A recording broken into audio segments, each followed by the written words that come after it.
Hey, Vanessa, that sounds super good.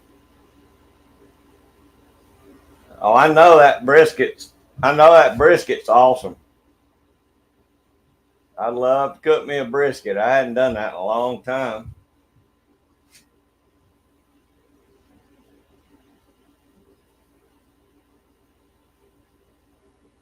And the mac and cheese sounded good too.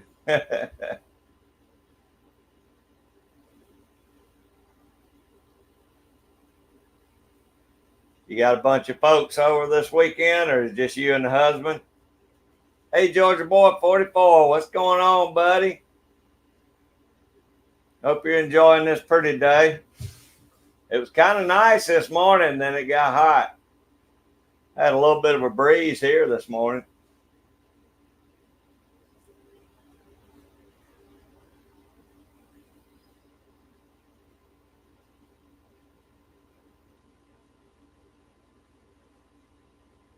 Y'all get out on the water any, Georgia boy?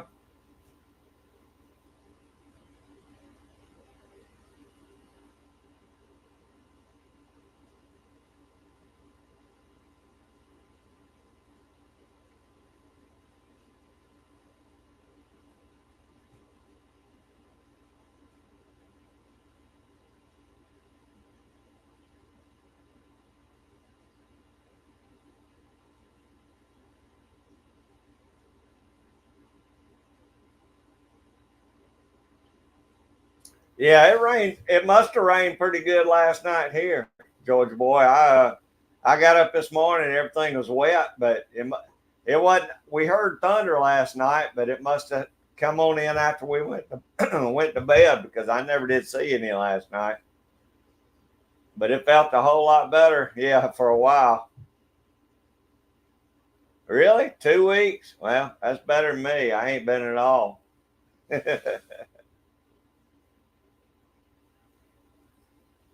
I did score me some what I get? I picked up 700 small rifle primers day before yesterday and some powder. First time I've even seen any around here. But I sure was glad to get some rifle primers. I didn't have any rifle primers. All I had was pistol. 351 Cleveland, what's up, brother? How you doing today? Oh, that ain't no problem, brother. I try and do it for everybody. Anybody wants me to try and bump their channel, we'll do it. That's what we're all here for anyway, you know.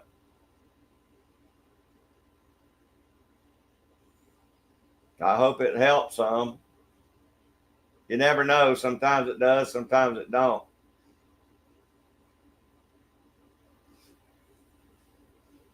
Vanessa got a lot of good stuff cooking today. I'd like to be over toward her house.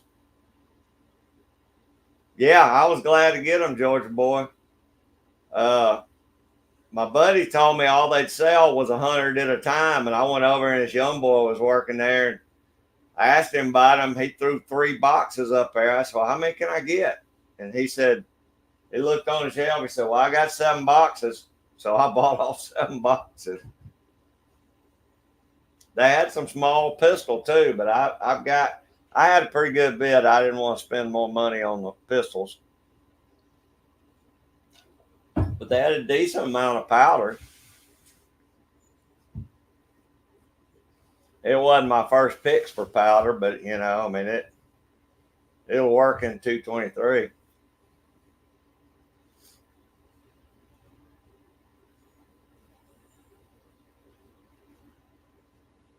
What are you up to today? 351. I know what Vanessa's doing. She's cooking.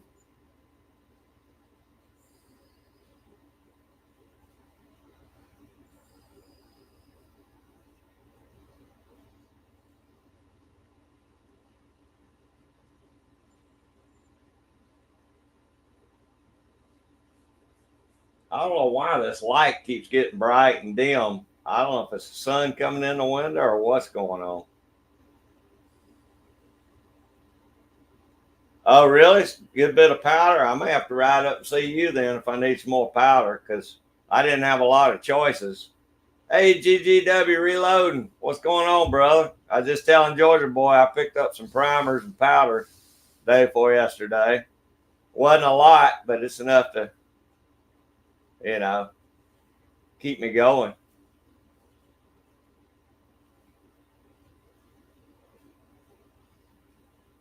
I'll probably go back the next couple weeks and see if they restocked any. He said it's hard for him to get primers, but he had some.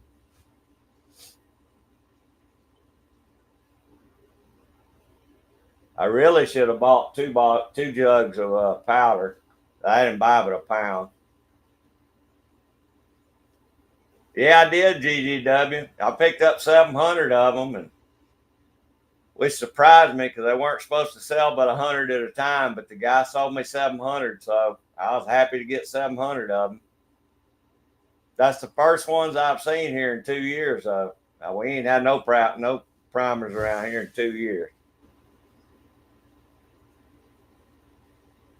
Now they're Remington primers. I don't know anything about Remington primers, but I got them.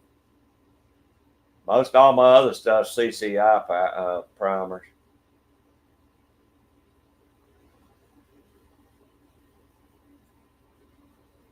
Yeah, I wish I had a good stash, Georgia boy. I mean, I'm building it up little bit by little bit. I'm good on pistol, but I didn't have any rifle, and I still need large rifle primers. But he said Dad had been able to get those. Hey Gary, how you doing, Gary Meldrum? What you up to today, Gary? Grilling out?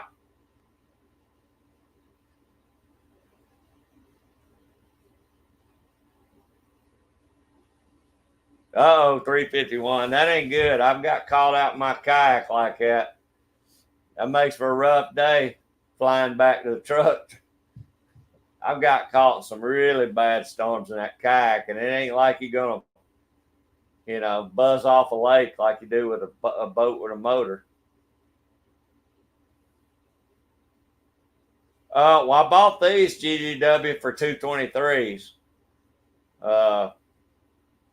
which is basically, I wanted to load me up 100 223s and see what, do some test loads, see which one shot best in my rifle. But I'm looking to get me another 223, like more of a bolt action hunting rifle. And that's kind of what I'm doing it for.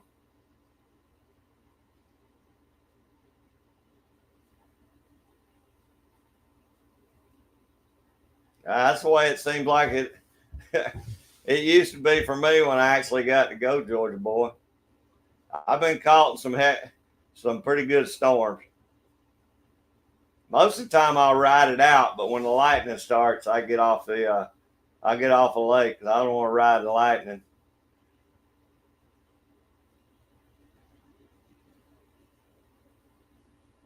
Yeah, no, I hadn't had any trouble finding brass, GGW. Matter of fact, I got enough right now. I got enough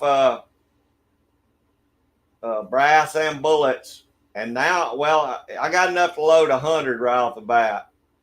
But I'll need a little more powder probably before I do 100 of them. But the primers are what's been holding me up.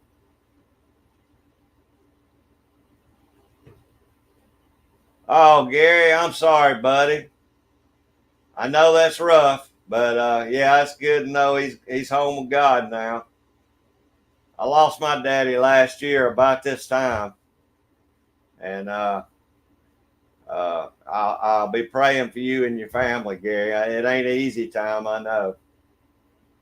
That's terrible to hear.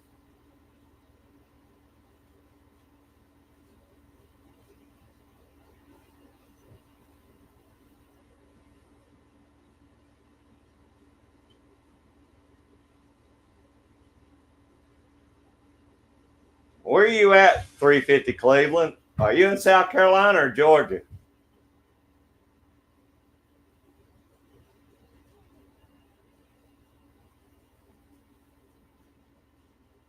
Hey, Anita, how you doing? Everybody say hey to Anita Blue. Hope you're doing good on Sunday, Anita. Yeah, Gary, it's tough. I mean, there ain't nothing you can say either. You just have to. Time's the only thing that's going to heal everybody. But it is good knowing your daddy's up with Lord now. It took a little while for me, but you know that's comforting anyway. You know, at least I knew. You know, he's a good, godly man, so I didn't have to worry about it. South Carolina, Cleveland. That's we used to fish Clark Hill a lot. We used to camp over at I think it was Elijah Clark State Park on the Georgia side. Oh, it was right on the lines where it was.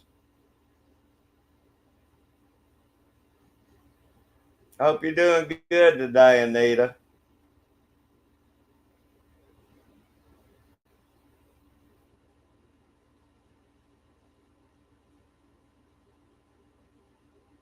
Oh, that's good, Georgia boy. That's real good.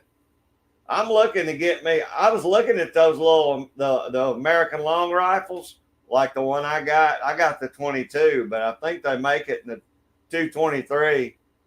And I thought, I got my 35 Remington for close up stuff. I just wouldn't mind having a 223 where I could, shoot 200 or 300 yards and feel comfortable with it. Plus, I like to do the coyote hunting thing. And I thought about a 308, but I just decided to keep all my bullets about, I want to try and keep the same caliber guns so I don't have to buy so many of different bullets and just load up on about 3 or 4 different calibers.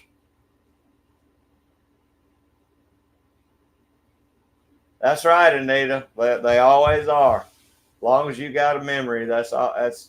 You know, you'll be okay.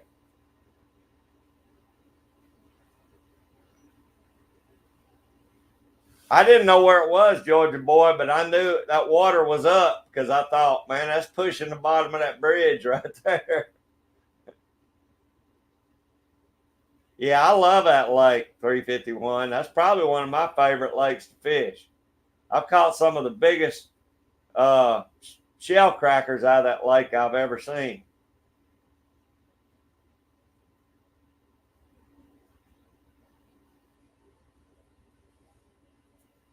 I'm glad, Anita. I'm glad you're doing well. We're just hanging out here and yapping a little while. We're supposed to get some rain about 3 or 4 o'clock, or about 4 o'clock. I mean, today.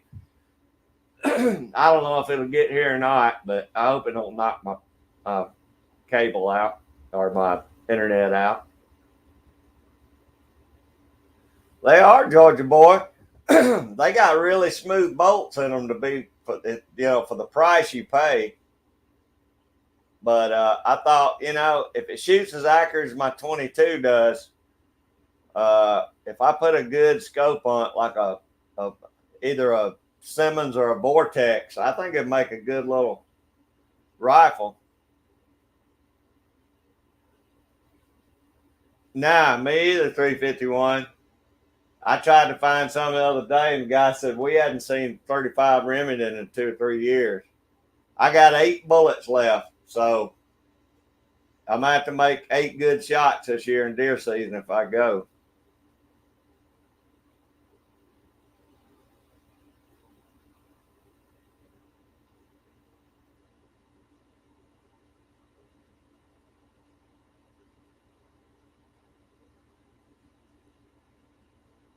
Well, we need the rain, I guess. I don't. I don't really. The garden's doing okay. I'd rather be fishing than having the rain right now, but I'll take it.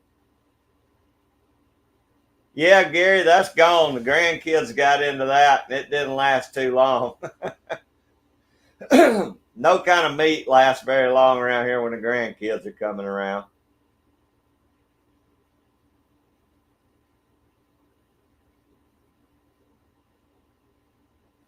Oh, did I miss Tactical Fud? There he is. Hey, Tactical Fud, how you doing, brother? I'm sorry I missed you when I came in.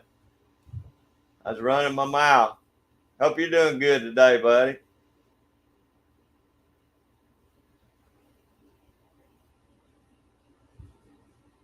I'm hearing a lot of good things about the Vortex scopes, Georgia boy. I've seen a lot of good reviews on them. It's a good looking scope too. That's probably what I'm gonna go with.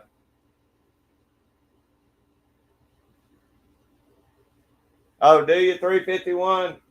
My daddy always hunted with 30-06. I just never did get into 30-06 as much.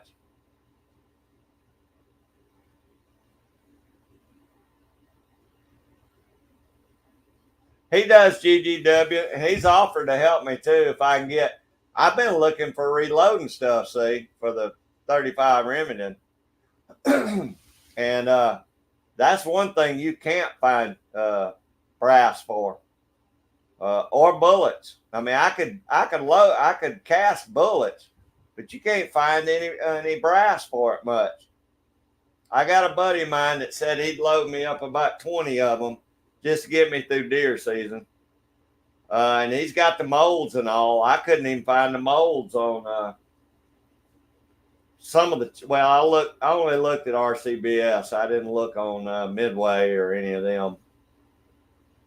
But that's one thing I'd like to do is load me up a good bit of 35 ammo for hunting, stock back for ammo anyway. Jamie's offered to help me though with that. Nah, you understand, Georgia boy. Heck, my granddaughter eats as much as my grandboy does, or she used to. Now it's getting now where I can't keep him fed. He eats like a. It's amazing how much that kid can eat.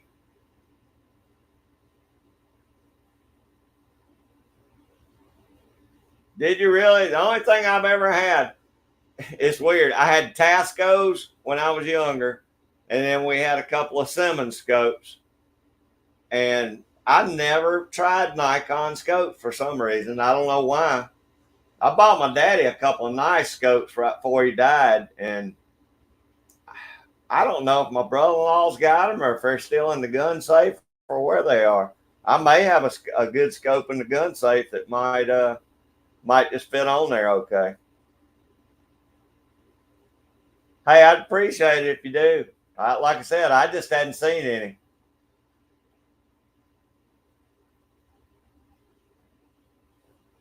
Hey, Jamie, there he is, JH586. How you doing, buddy? We just talking 35 Remington. Oh, there you are. Let me see it there.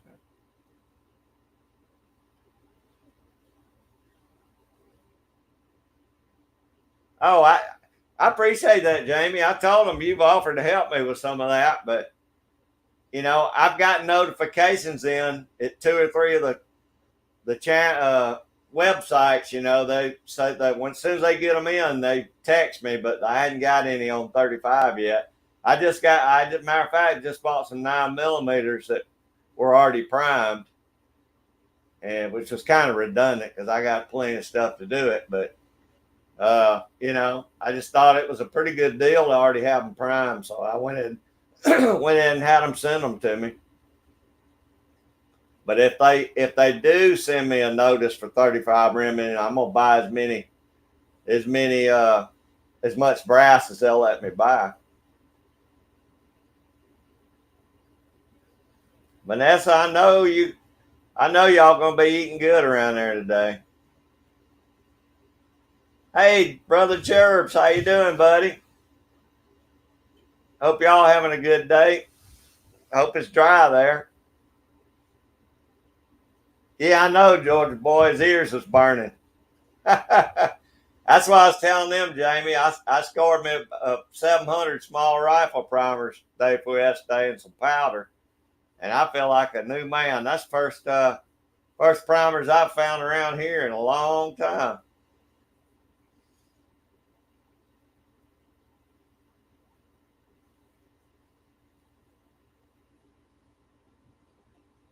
I'm glad they didn't have a bunch more in the store. I'd be walking real broke today.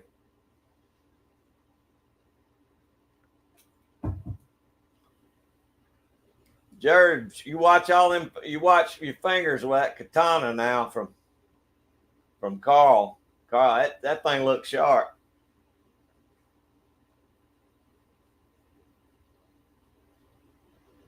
Oh man, those are going to be awesome, Vanessa. I hope you post them over here too, and not just on Instagram or whatever it is you got. I like to see them over here. I don't know how to do that Instagram stuff.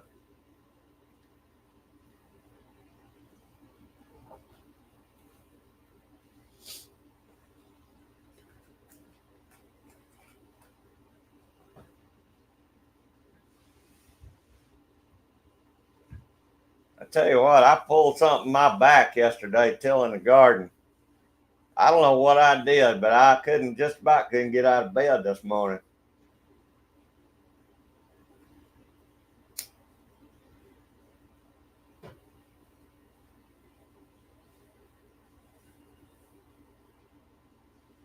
Oh, good, Vanessa. I was hoping you would because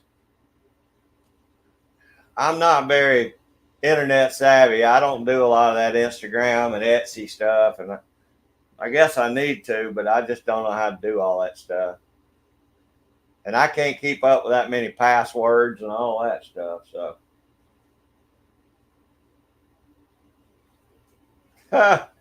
it's getting there, Jamie. I got to have it ready to keep me warm trapping season. Yeah, it's a lot warmer having a beard. I can't believe you shaved yours off right before winter. It looked good though. I got a lot more ugly under this beard than you do, so I had to leave mine. Grandkids done told me, said, don't ever cut your beard again. So have my kids. Yeah, Georgia boy, I think that's what happened. I got some crepe myrtle roots that are creeping into that garden, and I think that tiller grabbed one of those crepe myrtle roots. Man, it hurt. It just jolted my back.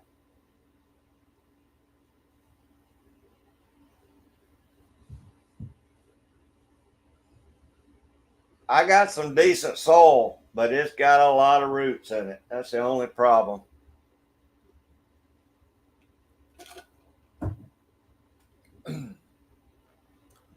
I got a good mind. I bought that that medium size Troy built, and I got a good mind to put that thing up for sale and buy me that biggest one because it handles a little better than that lighter one does.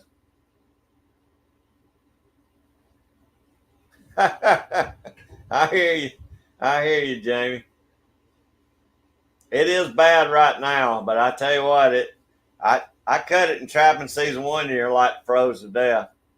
I have to wear them big old neck things because my neck freezes.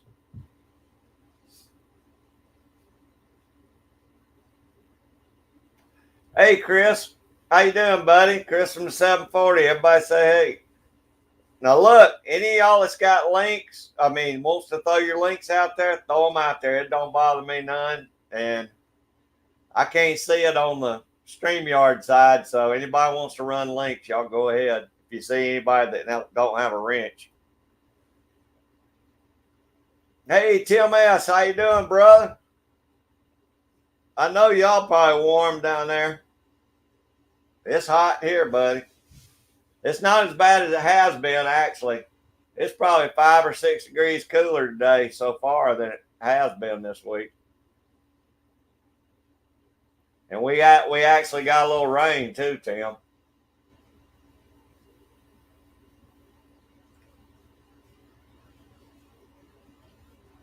Good, Vanessa. Glad to have you back.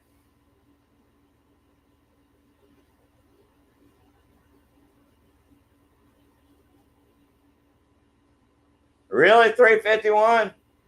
I figured they'd tag you a lot higher than that with shipping. Which $20, yeah, that's pretty high. 20 rounds for $80. Probably half that is shipping, hazmat fees. Hey, Chuck, plain old Chuck, how you doing, buddy?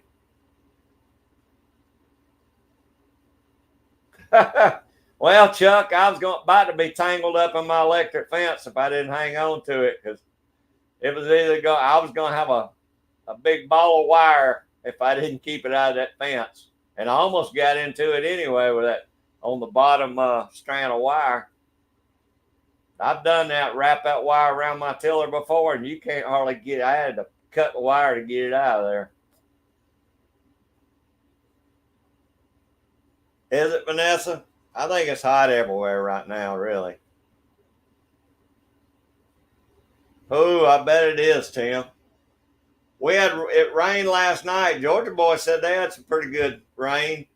It rained here enough to wet everything down. I don't know how much we had, but it sure cooled it down this morning. But now that steam's coming off that grass. It's getting hot now. Well, that's not too bad. 351. That's about what I paid shipping on those 9mm the other day. I think it was $13 and something. Yeah, that's what I was thinking, Jamie. That's rough. Hey, Al's Outdoors. How you doing, Al? Hope y'all doing good today, buddy. What kind of project you got going? I know you got some kind of project, unless you take Sundays off.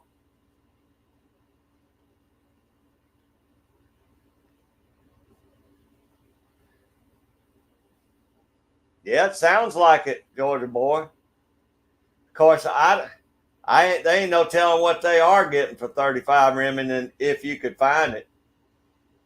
There is no telling.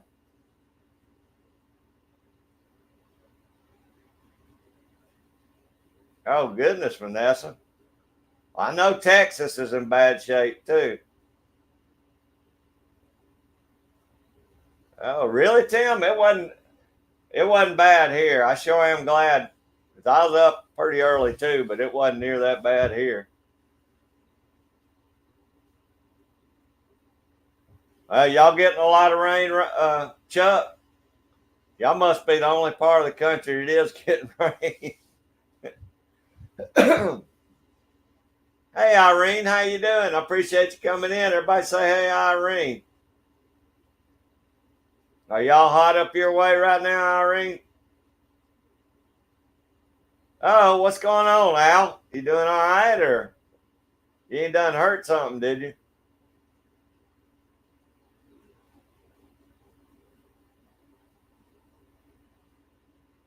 Oh, I don't doubt it, Georgia boy. I mean, I hadn't seen, I don't even remember seeing that caliber on any of the sites.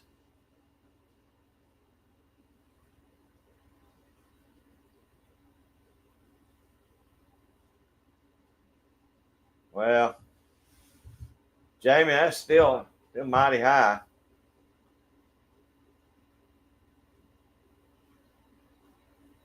Okay, Chuck. Well, just enjoy it while you're getting it. Yeah, Vanessa, they say Texas is a terrible drought. That's about what it's been here, Irene. But we did get a little rain the last couple of evenings. I don't know how much it brought the water table up, but I mean, I didn't have to water the garden for 2 days. I know that.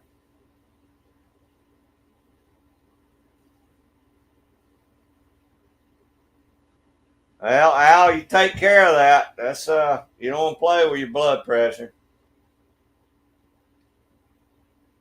They got mine squared away. Mine stays pretty good now, but it was jacked up 10 years or more ago.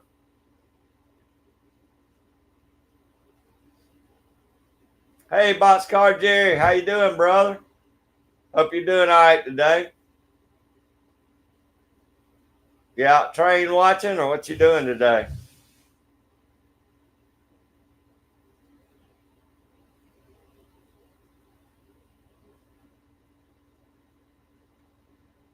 Hey, there's Broke Loader too. How you doing, brother? I appreciate you coming in.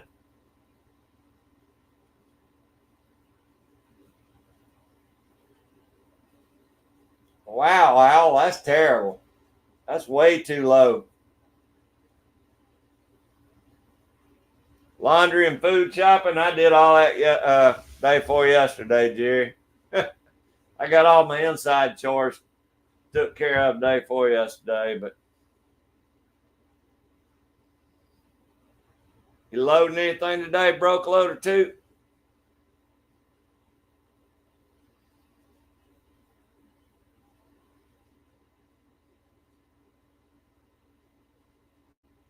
Hey, that's a good day then, broke loader. That's a good day.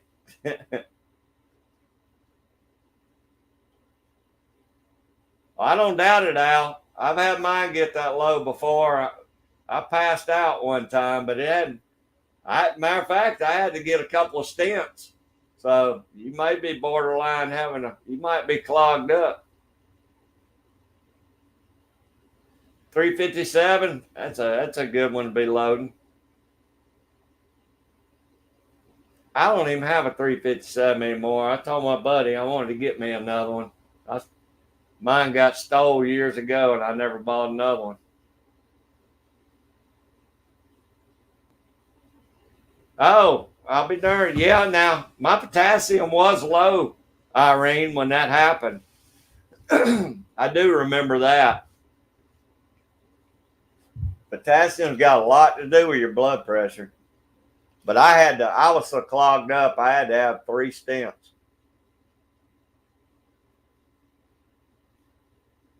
Hey, County Line Adventures, how you doing, brother?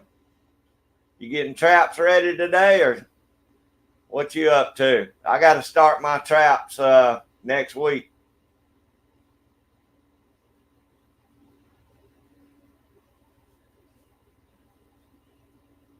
Now, I don't think you can blame it on that, Al. Now, she might kill you for saying that, but I don't think you can blame it on that. I do too, Jamie. I wish I still had mine. I don't know why over the years I never bought another one. That was that Dan Wesson that got stole. No, it wasn't. I traded the Dan Wesson. I had a Smith and Wesson that got stole from me. I traded the Dan Wesson for the Smith and Wesson, and then it got stole. I never shot 44s much, Vanessa. That was a big old gun. I know Jamie just got him a new one. Did you, Georgia boy? Mine looked just like yours. I think I had it. It was either a 7 or 8 inch barrel on it. I can't remember now, but I had rosewood grips on it, and I had the original grips, but I put rosewood grips on it. Oh, are you working today, County Line? Well, I guess it's a necessary evil, buddy. Yeah, you better watch talking like that, Al. Oh, really? I didn't know that, Irene. Heck, I take 3 different blood pressure pills, but mine stays good now. I just have to eat a handful of pills every day. Hey, get it on film, Georgia boy. It'll make a good video. That's something. I've never had a mouse in this shed. And in the winter, I got fur and everything else in here. I've never had them get in here. I don't know why.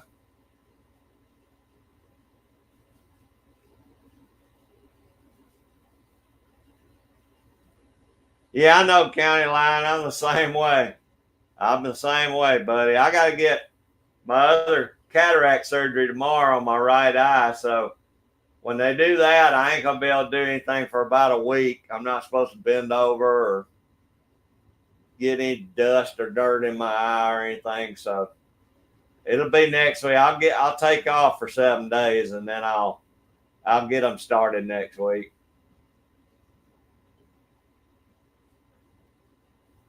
Yeah, that's a good looking Dan Wesson Georgia boy's got.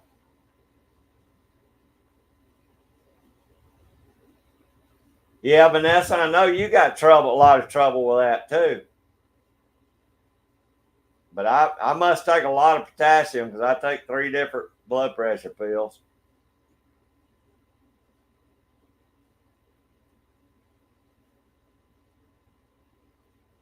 I hate that, Irene. I don't know what I take, to be honest. I mean, I know what pills they are, but I probably would have croaked a long time ago if I hadn't have been taking them.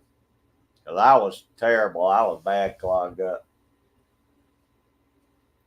Oh, now that's something, Georgia boy. I do have trapping baits though now. And ain't nothing stinkier than trapping baits. Maybe it just stinks too bad. They don't want to come in there. Hey John, how you doing? Unpaid Explorer. How you doing, brother? Man, I really enjoyed seeing that bear on the video. That was awesome. I never got up that close to a bear like that.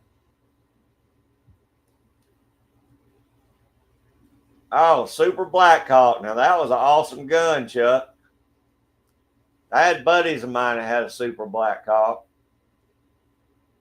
It's a fine shooting gun too. Yeah, Vanessa, I'm pretty much right there with you. Jeff Ashburger, how you doing, brother? Oh, I appreciate it, brother. I like his. He's got a good looking beard. What's going on with you, down y'all's way, Jeff? Y'all getting any rain or is it hot? Dry? Good, John. I'm glad you're doing good today. I enjoyed that video. Yeah, I've never seen a black bear up that close like that, except at the zoo.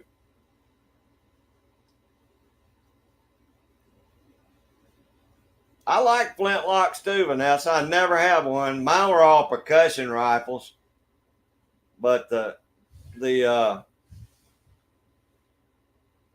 flintlocks were awesome. They were a cool gun. I always wanted to flinch though. I've shot a few of them. And when that click goes off, I'm ready. I always flinch. It takes some getting used to with the when you first get that flash in the pan before it ignites, you know.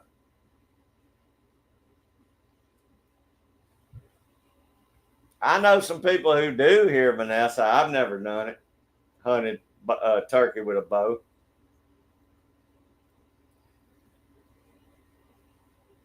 Oh wow, probably tough keeping your powder dry in the Arctic.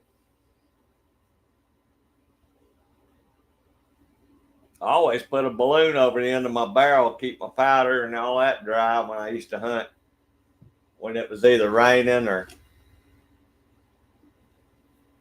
real humid.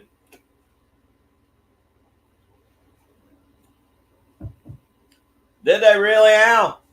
I tell you what, that's a shooter you bought. That is an awesome air rifle you bought. I actually thought about buying one of those for trapping here because in the inside the city, I'm not allowed to shoot a pistol off or a firearm off, but I could shoot with a 22 caliber. It'd have to be a 22 caliber, I guess, air rifle, and it wouldn't cause no fuss out here. People call the police on me if I shoot my pistol off here.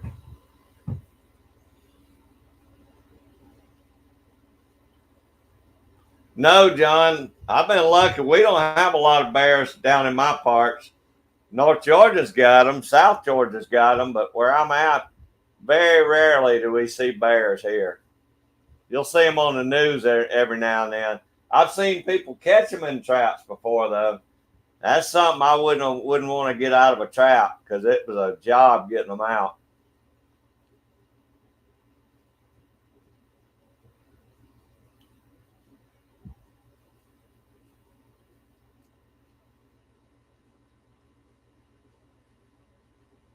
Yeah, you're right, Vanessa. It is a very cool thing. I used to shoot competition black powder rifles, and I shot. There's a lot of the guys that shot flint, and a lot of them shot percussion. But it was cool to watch the flintlock guys shoot.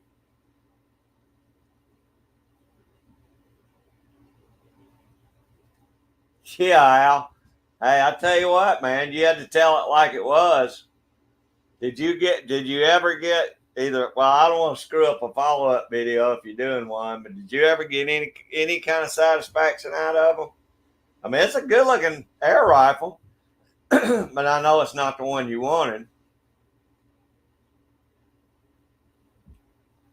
Hey, Vanessa, you ought to check out Al's video on that air rifle. That thing is, I'm telling you, I don't know, I don't know what it's shooting, how many feet a second it's shooting, but it's got some pretty good velocity on it. 7,000? That's all. That's awesome, Al. That's very good.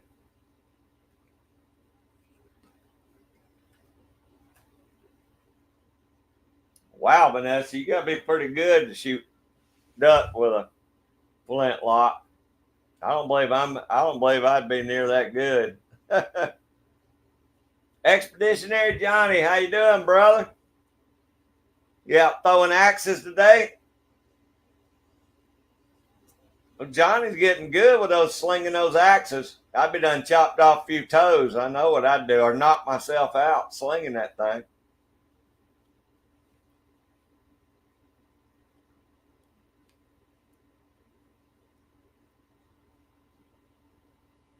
That what it is, Al? I tell you what, it'll put it. You were shooting some pretty good holes through the your targets. 1,300 foot. Yeah, that's what I say. That's probably better than some of the lighter loads of my 22 that I'm shooting.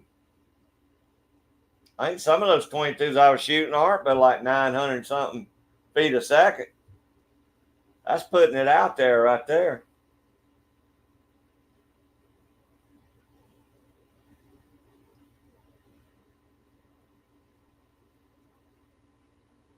Well, check out his video because that's a pretty impressive air rifle.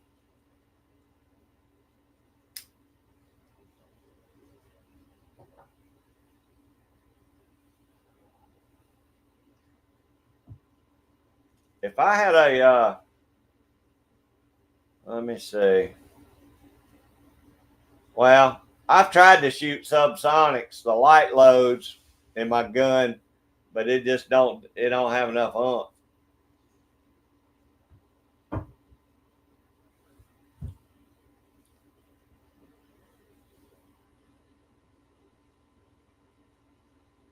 Really? 357 air rifle. I know I've seen some that shot 9 millimeters, I think.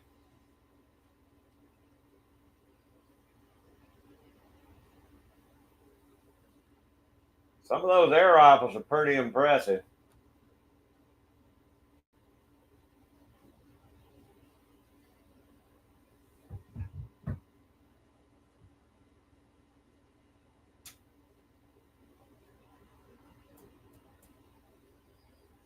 Well, I'm hoping, I guess next week, since I'm not really going to be able to do anything outside, I may go ahead and do those 38s next week and I may get a video out on that next week, at least by next weekend. Oh, I don't doubt it, Al. That thing was impressive. It was very impressive.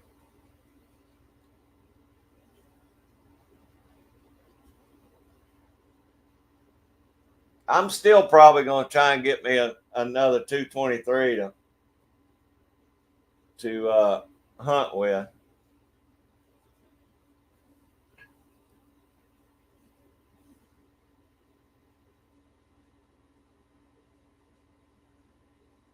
I mean, I'll keep trapping with my 22 long rifle, but around these neighborhoods, you about got to figure out something different. And I could probably shoot, and honestly, the police probably wouldn't say nothing about it, but I just don't get no trouble. Yeah, John, that whole pork shoulder's gone, buddy. Grandkids wore that thing out. I'm trying to figure out something else to cook now. I think I'm gonna do a maybe 1 or 2 beer can chickens next time. Food don't last long around this house. Not with them grandkids.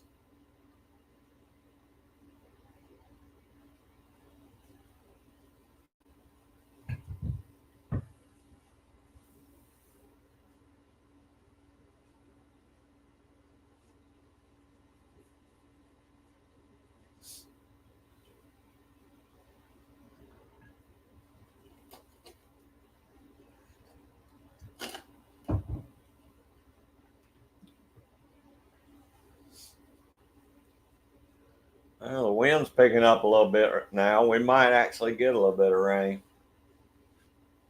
I don't know why this thing keeps getting dark and lighter, unless it's the sun coming in the window because my lights ain't flickering.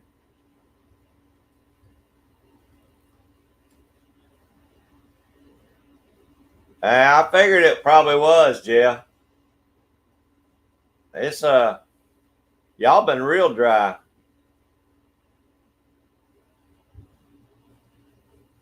Almost dangerous dry.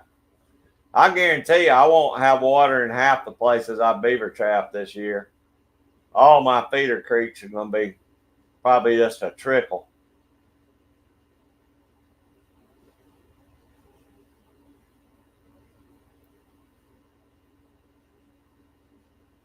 Well, that's what I'm thinking, county line. But the only thing is, in Georgia, it says you got to use a 22 caliber rifle.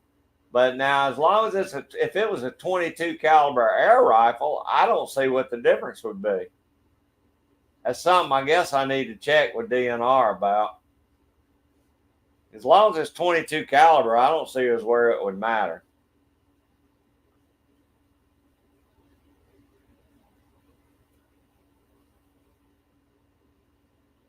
Yeah, I agree. Yeah, Al, I usually do headshots on nowadays on everything. I used to do lung shots, but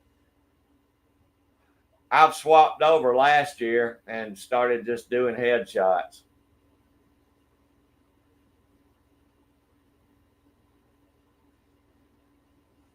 I tell you what, Chuck, those were some of the they were shooting those at the those rendezvous when I was shooting muzzleloader. Those are nice little guns. Most of them were 36. Some of them they had some 40 calibers. But those, I always enjoyed seeing those because mine's a 50 caliber. The 32 to 36s were keeping a so much better pattern. Man, they shot very accurately. Be a really good squirrel gun.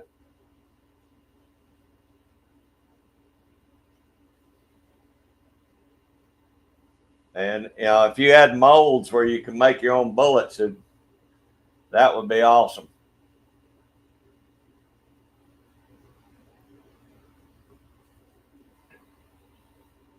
Yeah, mine used to be too, county line. I'd have to go with a 22 instead of 177.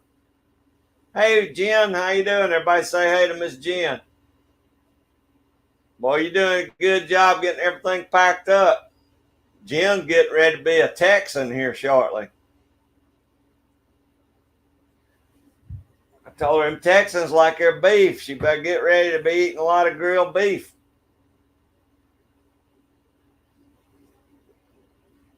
You're gonna love it in Texas, Jen.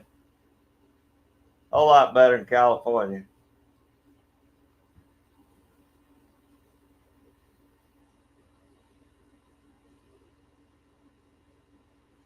GGW, the biggest difference is there ain't no fat on a wild hog.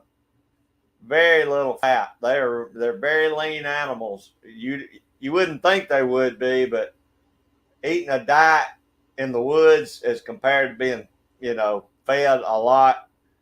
Very little fat on a wild pig.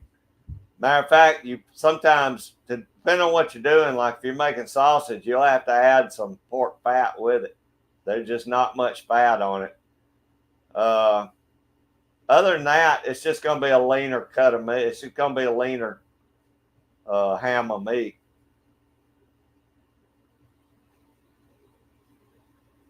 Yeah, I can see that, Al. I throw them on a four-wheeler.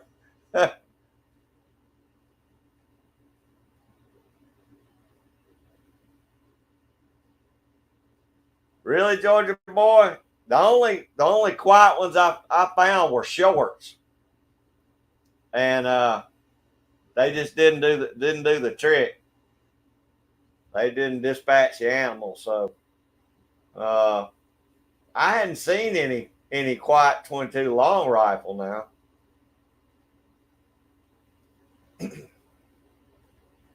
That's okay, Jen. I know. I can't wait to see you when you get down there. Yeah, a lot of ribeye down there and a lot of briskets too. Wait till you have some of that Texas brisket down there. Hey, Jamie, I appreciate you being in here, brother. I really do. I've been meaning to give you a holler too, so you might hear from me in the next few days, next week when I'm kind of down. But I appreciate you coming in here and hanging out with us.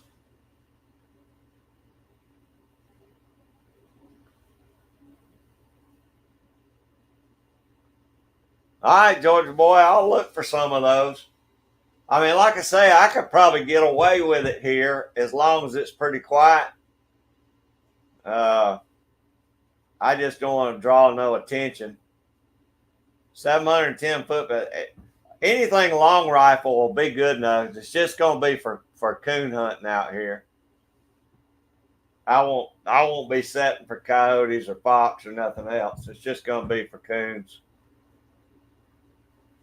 Yeah, Jen, brisket's my second favorite thing. My first favorite thing is pork butt, and then after pork butt, a brisket, smoked brisket is my second favorite meat.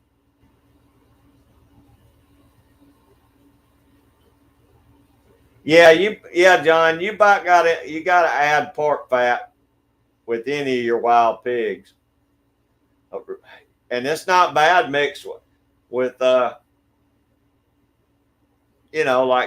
my buddy that got me a deer last year. He added bacon fat, bacon ground up bacon with the deer burgers. Them things sure were good. Yeah, brisket's awesome, Jim.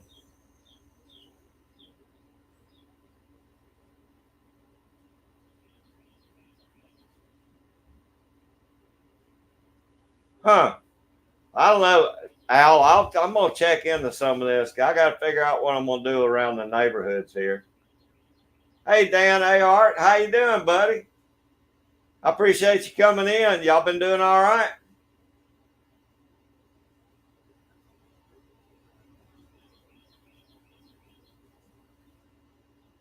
Y'all been having any critter problems around the house, Dan?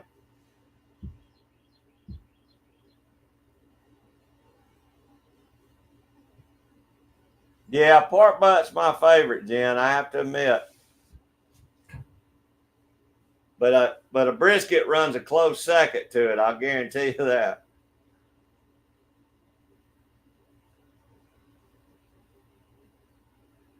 Well, Georgia boy, that's the way I've always had it done. But this boy put that ground bacon in it, and I tell you, it was pretty good.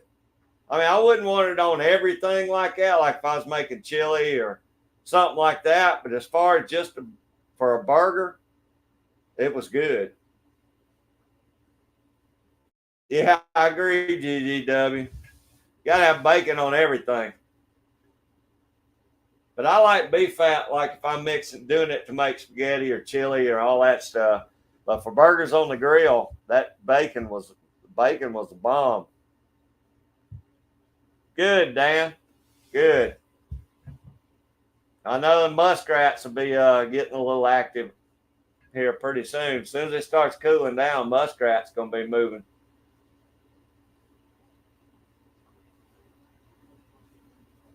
Oh, good, Jen. Maybe that's what. Well, I don't know. Everything hurts on me still, but I put bacon grease on everything. I mean, that's what I cook all my breakfast stuff in bacon grease. Like when I cook green beans and all that stuff, I always use bacon grease instead of olive oil. I use it. I put it in my when I fry my cabbage. I put bacon grease in that. Oh, really, Dan? They're probably looking scraggly right now. We caught a good black coyote over at Dan's house was it last year? I think it was beginning of last year. We wound up catching 5 or 6 black ones last year, Dan. Yeah. So it's getting pretty prevalent. You see a lot more black coyotes now.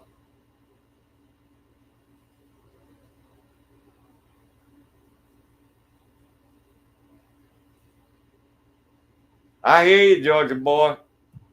I hadn't been deer hunting, but if I don't go this year, I'll get Stony to get me a couple.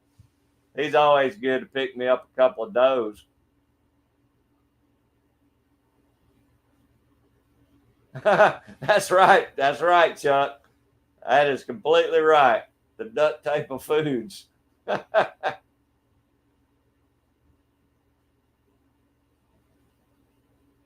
Yeah, John, we picked all the sweet corn. Matter of fact, we've ate it all but two ears of corn. I had my mama and them over here and cooked a bunch for them, and I gave Stony. I think I give Stony and Jen about a dozen ears. And I think I might have give him and Mike some. I can't remember, but I'm down. I think I only got 2 ears left.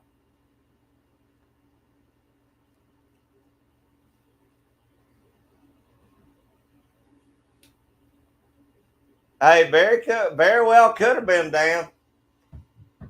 I can't believe y'all hadn't seen any beaver in that lake down there. I've trapped a lot smaller lakes than that and had beaver in them.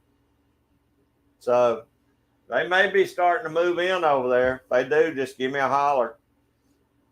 They I've caught them in some just little bitty old lakes and ponds. I've caught them just in creeks. They'll run them creeks. Of course, otter very well could have. Otter wouldn't have slapped the tail though. I'm surprised you hadn't had trouble with otters over there too. Yeah, that's right, Georgia boy. I put bacon grease. What did I say? I put that on everything.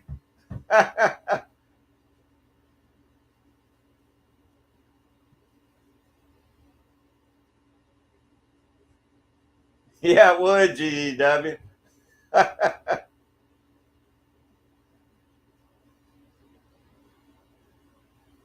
Georgia boy, them black goats are everywhere right now in Georgia. I'd say probably one. I'd say 1 or 2 out of every 10 are black nowadays. At least 1 out of every 10. Hey Dan, I appreciate you stopping in, buddy. Give me a call or give me a holler if you need anything. Now I'm always around. Tell your wife I said hey too, your son.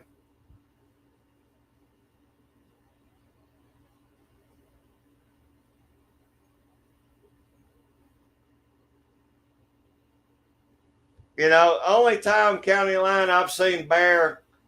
There's been a few of them that'll run the rivers up or down one way or the other, and they'll come through town, and it'll be cause a big stir, and DNR will either come out and tranquilize them and haul them back, or you just don't see them again anymore. They find their way back down the river, up or downstream. There you go, Georgia boy.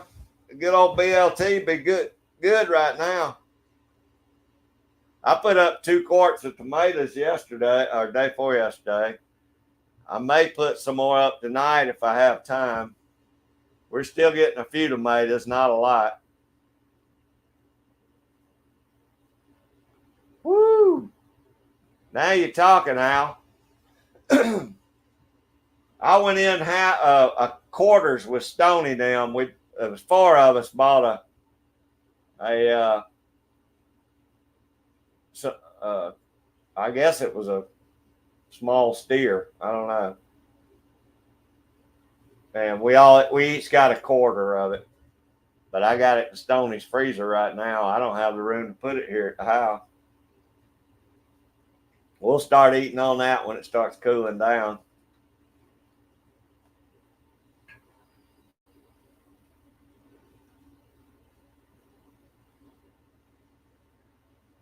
County line. I saw that. It was a good looking spot where you got. I just run Duke number fours, but 750s, there's nothing wrong with a 750. I just buy the cheapest traps I can buy more of. But anything, 750 is fine. A number four is fine. If it's, if it's not deep enough to drown anything, run you some 330s in there. Put you some 330s in the crossovers and the waterways. Put you some caster on a stick, you'll get them. That was a good looking spot you had, though.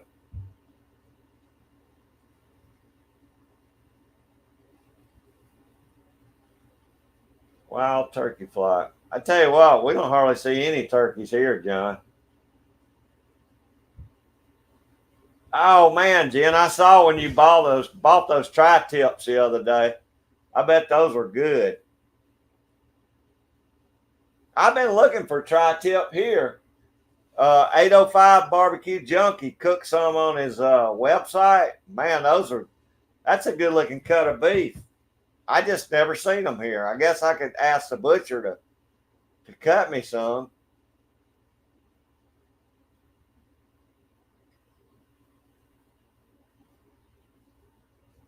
My peppers are starting to finally play out, Georgia boy. I put a lot of peppers up, but now I didn't make any pepper sauce. I just slice them thin and put them in freezer baggies and freeze them. And we've been eating omelets and stuff with them, and it don't seem to bother them. It don't make them, mushy or nothing. What, Al, your corn? Y'all still got corn in the field?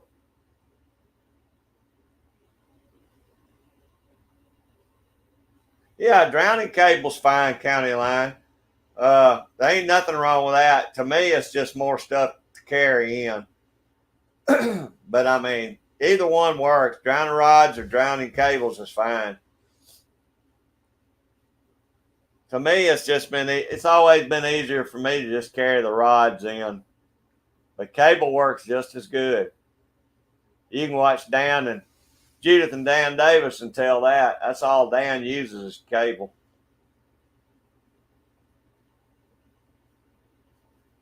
Oh, beef. All right, Al. I was confused for a second. Well, you just go out there and pluck you off a leg then, don't you?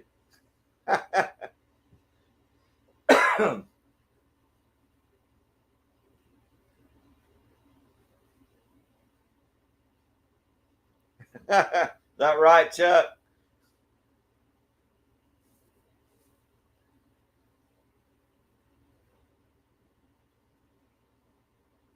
Are they, Tim? I tell you what, I had a lot of bell peppers this year. A lot of bell peppers. But we've been going through them pretty good too. I think they're getting close to being played out now too. But that's good. It won't if they're 2.5 inches long now, Tim, that won't be long. They'll take off now. Yeah, county line. Either one. It's just easier for me. But I mean, it's whatever you like to trap with. It all does the same job.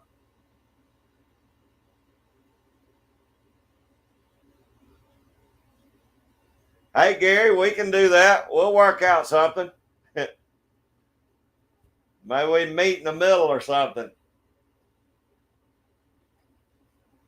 We'll just pack our coolers with ice and we'll meet in the middle somewhere. Do some swapping. But my veggies are about gone now. I got a lot canned though. I could trade you some canned veggies. Yeah, John, that's something we haven't done this year. That's a good idea. because we have put up and eat some bell peppers this year.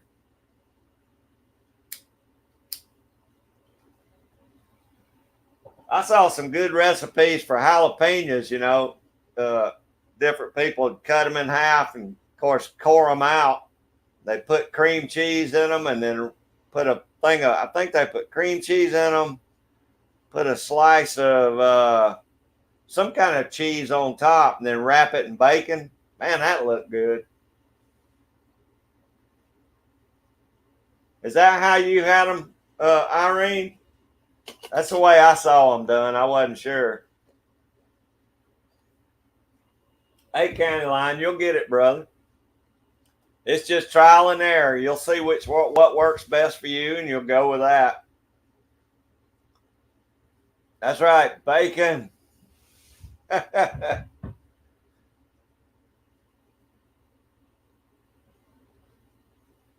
Oh, that's right, Gary. Y'all put up probably more stuff than I did this year. I'll still take the fish, though. I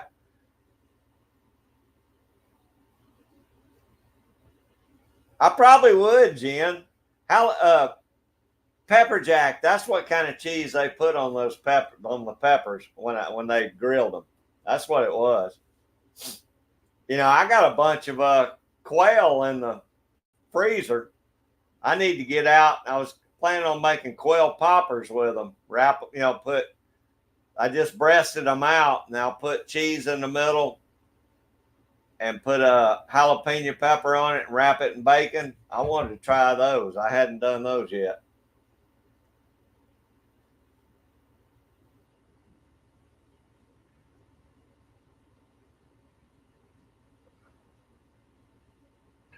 Hey, Chuck, I appreciate you being in here, buddy. We enjoyed having you in today. Go and get your stuff done before the rain starts again. Yeah, I really appreciate it. It's always good to have everybody in here, especially when we start talking food. That's like one of my favorite subjects.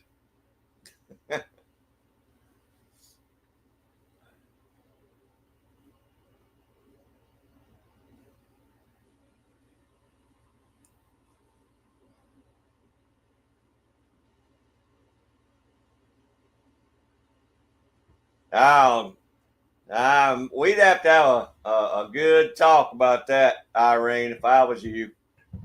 If they're not going to take the time to do anything, plant anything, or contribute to the garden, they need to stay the heck out of it. Hey, Al, I appreciate it, buddy. I hope they get you figured out, and just don't play around with it, though.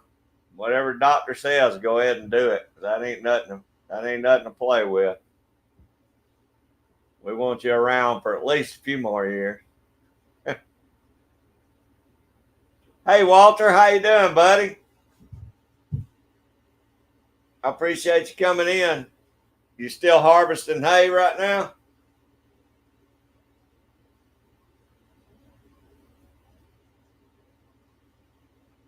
No, Jim, that ain't right. Irene needs to put a boot in his butt.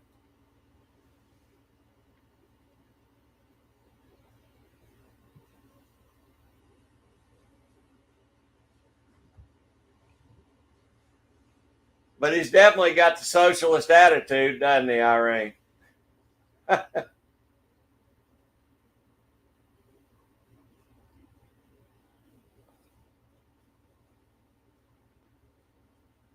Tell you, y'all need to go over and check out Walter's last few 2A videos, Patriot videos. Those are awesome videos. Walter made some great points, too.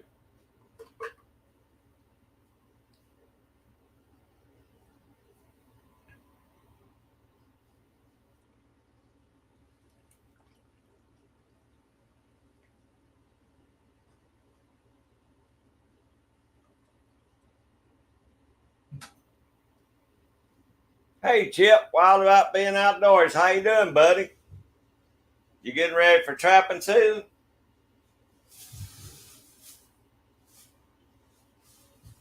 I know you went to a couple of the trapping conventions. Hope you bought a bunch of good stuff. Oh, even worse, Irene. Even worse.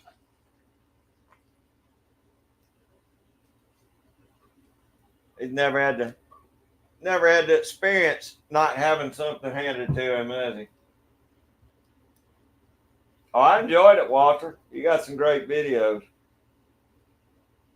You make a lot of good points too.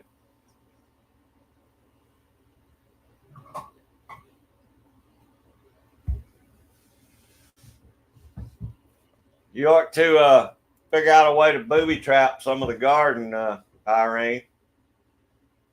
I got a few Duke number twos I could loan you. If he has to dig around in there, he might get come back a finger short on them. It's a fox, Gary. I got that thing probably 20 years ago. And it's got a bird in its mouth. I don't know if you can see it, what's left of a bird. My dang Jack Russell seen that thing. And buddy, he snatched that bird out of that fox's mouth. That's all she wrote. Jack Russell about ate that bird up. I need to get another one stuffed.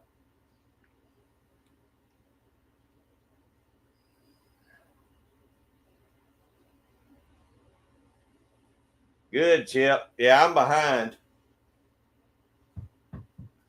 I'm telling you, Jen, I'd have that garden ready for him next time he came in there.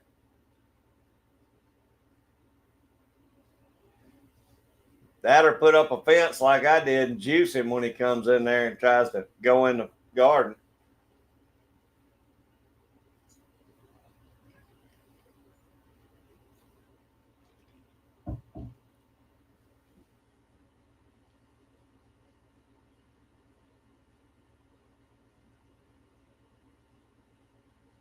Oh man, that would be, you know what? That'd be a great place to sit a trail camera, Georgia boy.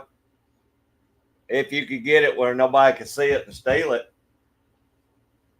I've got 2 or 3 buddies on here well, Irene's got a lot of good footage of some fox. But bluegrass trapping, he had a whole family of fox. And he got some good video of them. Tennessee Cams has got some good ones too.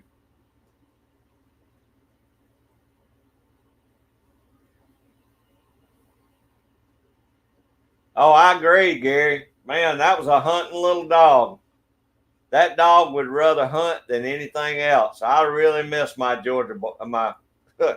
I really miss my Jack Russells.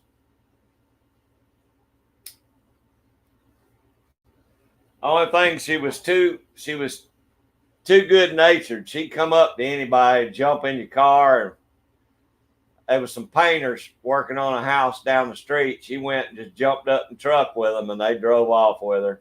I found that out from the landowner later on, but I never could get her back.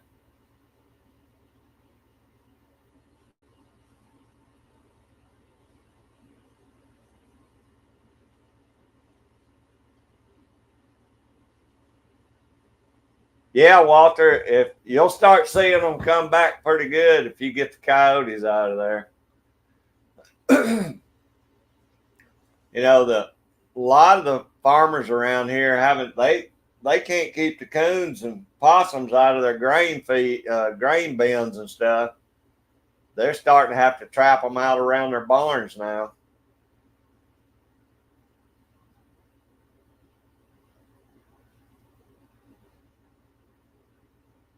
I don't know if I'd go that far, Irene. Now that's more sinister than I was thinking. I tell you what, though, just if you put a solar charger out there, that's more than he wants to tangle with. I guarantee you that. I just have I plug mine into an outlet, I forget how many joules it's got, but it'll knock the fire out of it. I know because I've been over to pick some okra and backed into that fence, and it lit me up.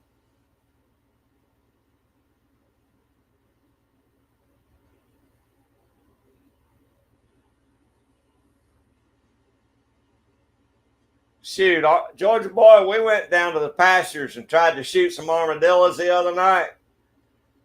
We couldn't find an armadillo. And then the landowner's son went next morning and shot two of them out there.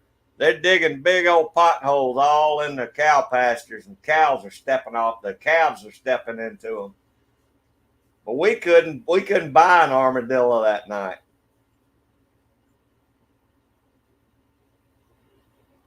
Oh, that's good, Chip. You'll be able to make a lot of wax dirt with that, buddy. That's the way to go, though, if you're gonna make wax dirt.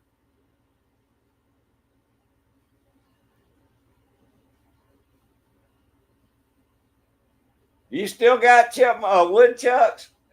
I knew you said you had chipmunks, Gary. And you had moles, didn't you? I wonder if a mole trap would work just as good for a chipmunk. Woodchuck might be too big. But I bet you that those mole traps would work just as good for chipmunks. That's right, Irene. Load him up. Introduce him to New York Power.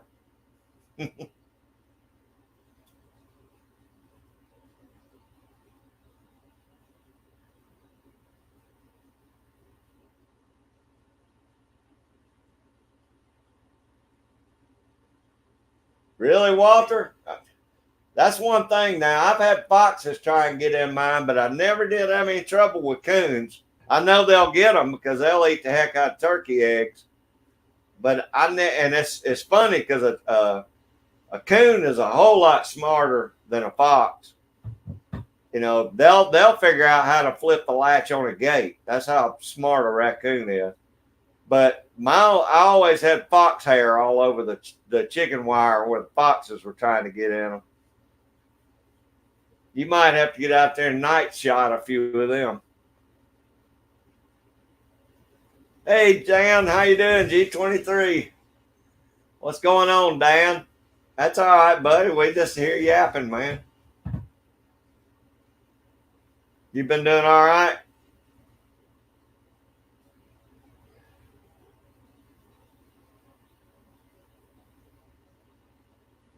Yeah, Georgia boy, that's probably the smartest thing you ever did. I'm going to build my chicken coops this fall. I'm not doing it until fall when it cools off. But I'll probably cement the bottom around, cement the wire into the ground around the base of it. I did that in my old house, and it worked okay. I never did have any get in.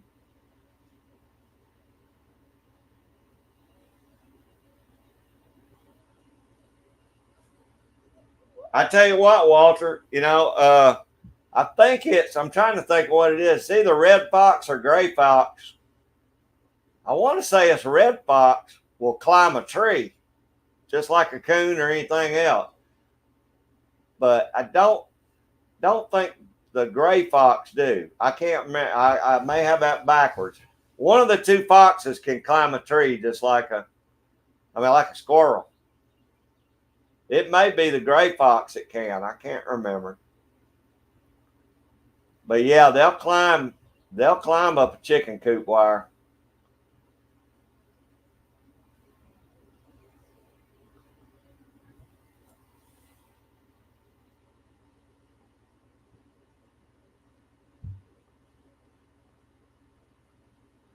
Good gosh, Irene, you need to get together with Gary then and tell him how you got him out of there. What kind of trap do you use?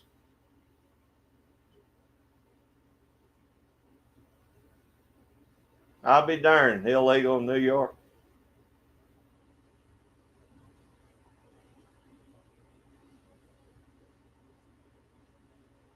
Wow, that's good, Georgia boy. There may be some good laying birds.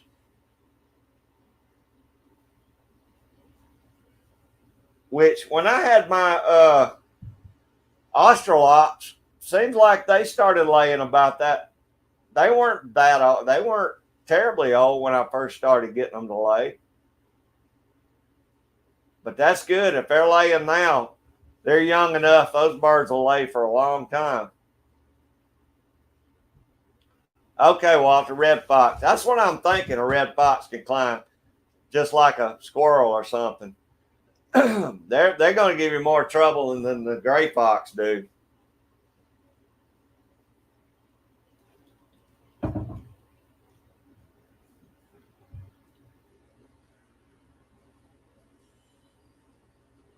Well, all right, Chip, you say grays can climb trees? Heck, maybe both of them can. I just know that I've seen, and I can't remember, it's been so long ago, but yeah, we don't have hardly any gray fox anymore. And I figured the reds were the ones climbing because we still see a lot of red fox, but we don't see a lot of gray fox. I figured the gray fox might be getting eaten by the coyotes. I don't know.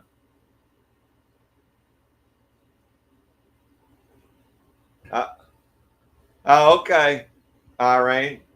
There you go, Gary. You got to get some have a heart traps or a good 22.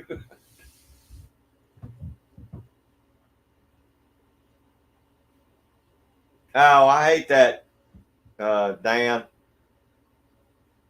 We were just talking about that. Gary Meldrum, Gary's dad just passed away. I've got a couple of friends who are really sick right now myself. I hope you had a good visit, though. It's always good to spend some time, as much time as you can that they have left.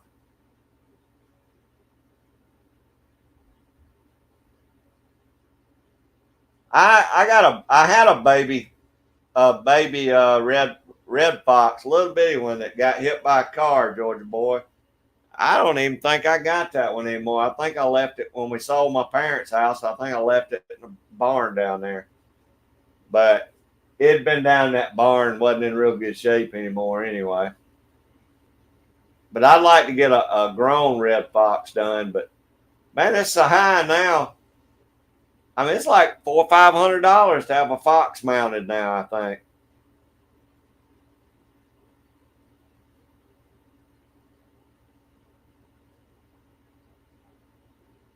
Oh yeah, Georgia boy, you can catch a lot of stuff and have a heart. Coyotes are a little bit trap shy when it's hard to get a coyote in there. But I mean, I've seen guys catch bobcats with them if it's a big enough. Well, it's not a have a heart trap. It's like a have a heart trap, but it's like one on steroids. It's a bigger, lot thicker metal, lot thicker wire. But they'll make a cat cubby and it'll go in there and catch them. But see, that's the problem around here. I can't trap anything except coons because I'll catch every cat in the neighborhood, every stray dog in the neighborhood, and you spend more time remaking your traps up. So I don't even try and trap here. I can use those dog-proof traps, and the only thing I'm gonna get out here is only thing you'll catch with a dog-proof is a uh, a coon, a possum, or a skunk. There's only three things.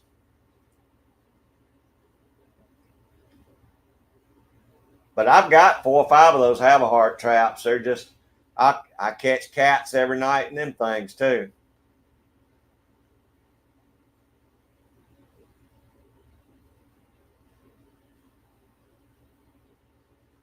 Hey, that'd be awesome, Georgia boy, if you could do that.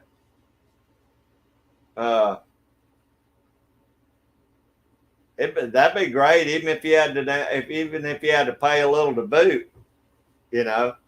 But I imagine a shoulder mount now. Ain't no telling what that could. What does that cost now for a deer? See, it's been 20 years since I've had one mounted, and they were about 300 or 400 bucks back then. I bet it's probably 500 or 600 to get a deer shoulder mount done now.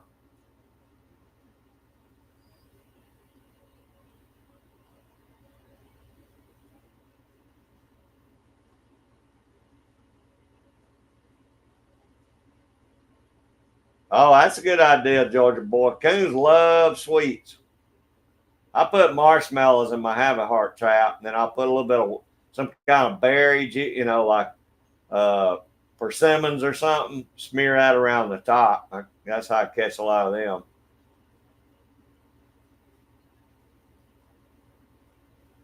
Wow, $850 for a fox and $1,000 for a coyote. Yeah, Chip. I guess I'm just going to have to hang mine on the wall. Just hang the hides up because I can't pay that. Not nowadays.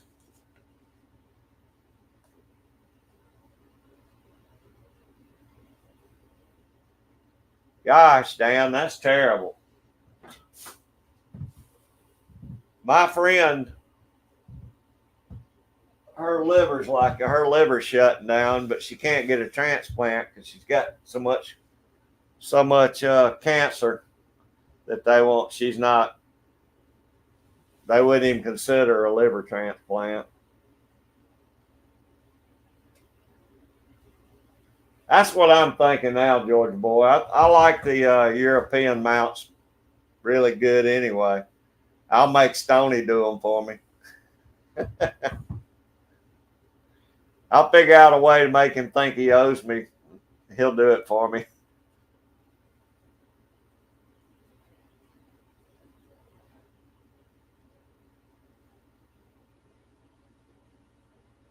I got I've got probably 25 or 30 coon packers too that I got people wanting them, but I just hadn't cleaned them yet. My goal this year, I told Stoney I wanted to get 100 coons this year, but I don't think it'll happen. But if I come up with 50 to 75 coons this year, I have a good season.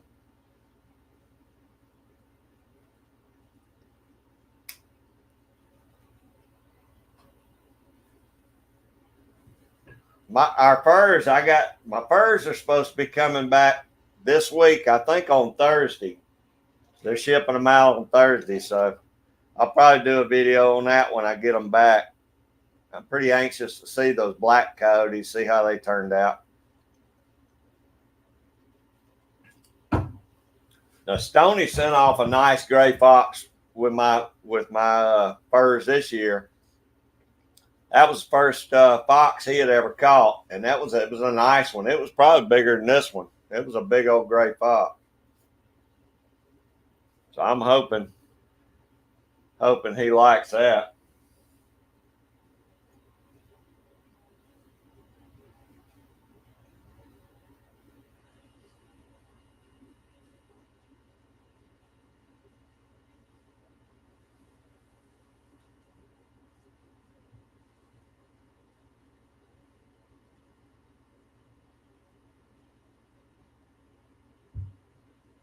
Dan, since it's a,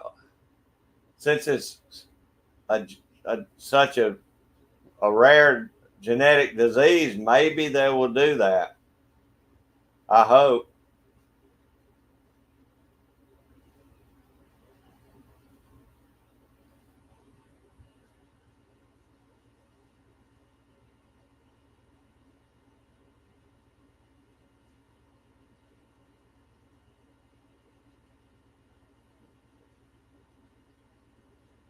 Isn't there something now where they can take a portion of a good liver and put it with the diseased liver and it helps regenerate it or something? Yeah, Dan, that's all you can do, buddy. You know, let God handle it.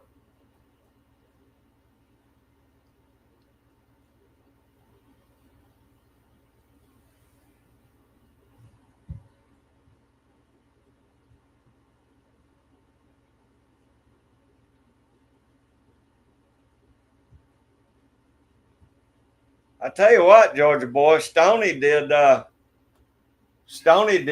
European mount on that beaver, one of the beavers we got last year.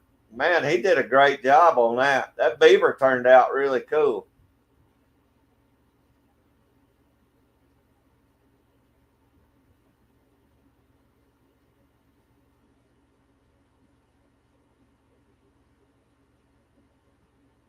You'll have to do a video on that, Chip. I'd like to see it when it's done.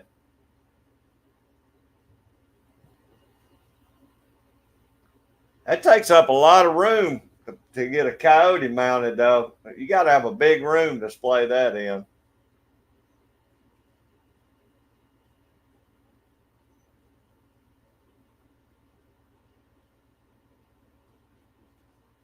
I mean, that box right there is pretty decent size. If I had a big old den where I could put some stuff, or if I get the back part of this trapping shed done, I'm gonna have me a man cave out there. I'll probably have a few. I'll probably just have hides hanging out there, furs, and European mounts. I probably won't get nothing else done.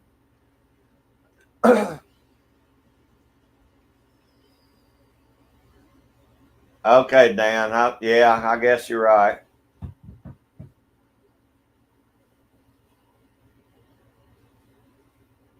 I hope I can help.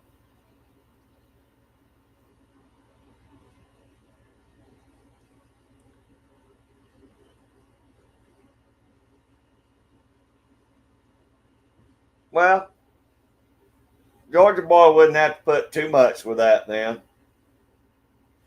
It'd be close. They would probably do it, I would think.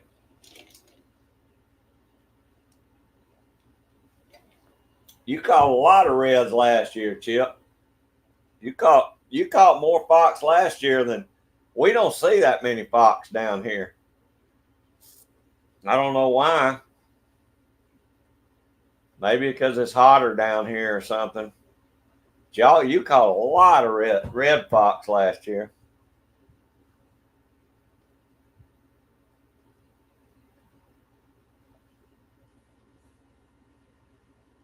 I'll go back down and coyote trap that farm again, but see, I can't go in there till after deer season's over. So really, I can't start trapping down there till around the middle of January.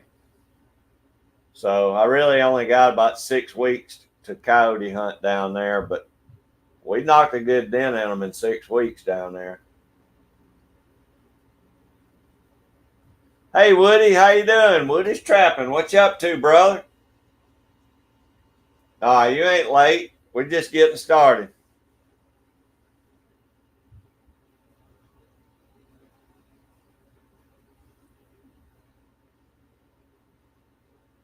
You been out on the lake today, Woody?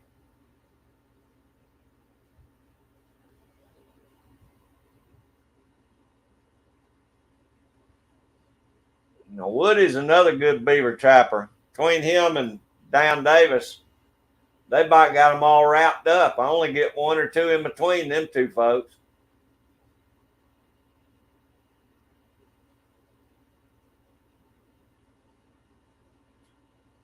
Y'all get any rain, Woody? Georgia boys said they got some, and we got a little bit last night.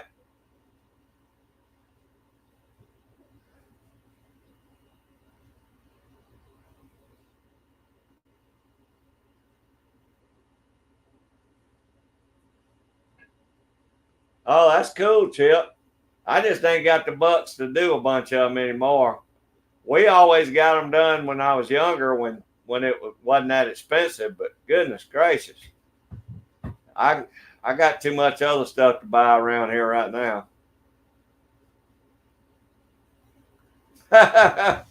He finally got him a catch on film, Georgia boy. He did a good job with that one. He must have finally got him a mount for his phone.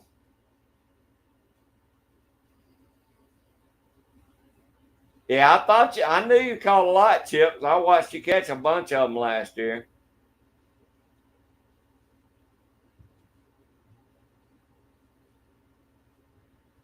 County line, really I don't. That was mainly to clear them coyotes out of my buddy's farm. But we got 17. I'd like to do 20 this year. That'd be fine.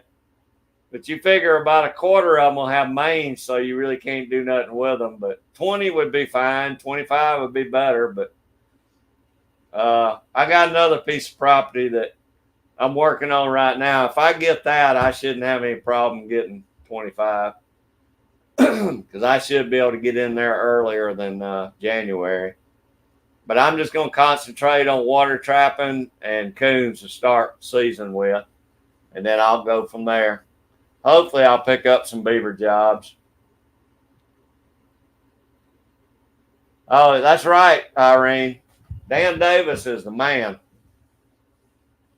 Man, he took a stack of fur to the sale last year. More beavers than I'll catch in 5 or 10 years that around here because I just don't have that kind of access. Oh, Woody, you reclining it today? I don't blame you, buddy. Mighty hot outside.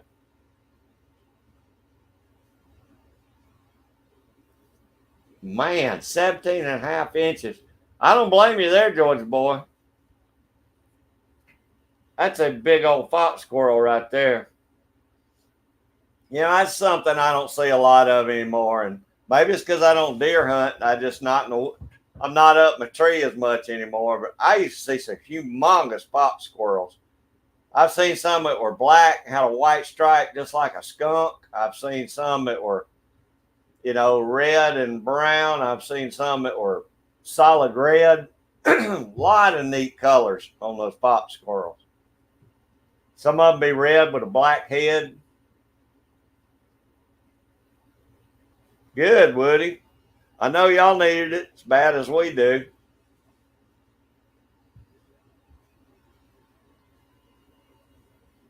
County line, I'll tell you what, I'll be honest with you. The most fun trapping you'll have is don't set goals. I said that, but I don't care if I catch 10 coyotes. It don't matter. It's just being out there. It's the act of setting traps and doing what you love. Don't worry about goals, because if you don't reach your goals, then you'll say, I had a crappy season. It's not a crappy season if you enjoyed being out there. And there ain't no money in it. Ain't no money in it, so that don't really come into play. So, like the coons, I'll take the coons, and if I can get $3 for them average, if I could catch 100, that's $300. That'll pay for my bait, But if I don't get them, I don't get them. I'll just sell whatever I catch. That or I'll have them tanned again, but it's getting expensive to have them tanned out.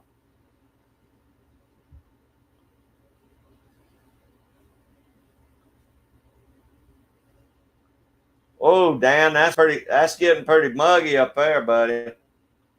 100 degrees. And with 65% humidity, I know that's hot. All right, but Woody, I'll look out for it, buddy. I got to get started working on traps pretty soon too. Oh man, you need to show him on a video, Georgia boy, so I can see him. I used to see a lot of them with the black heads like that. Those were cool as really cool. Caught me off guard first time I seen one come up a tree when I was in a deer stand. I thought, what in the world is that? But I wish I could have got that one that was solid black with that white stripe. Because I'm telling you, unless there was a skunk come up that tree next to me, which I guess ain't beyond happening, it was the prettiest fox squirrel I've ever seen.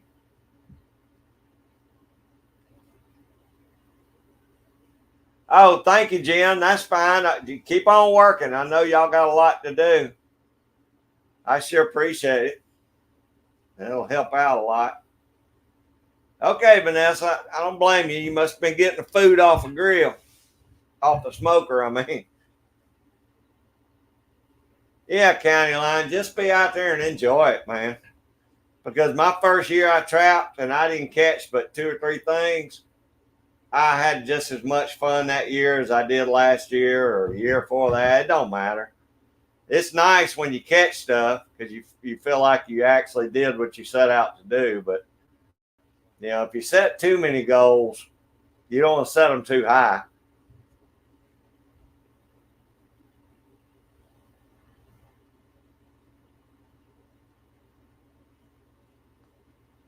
Oh, really, Chip?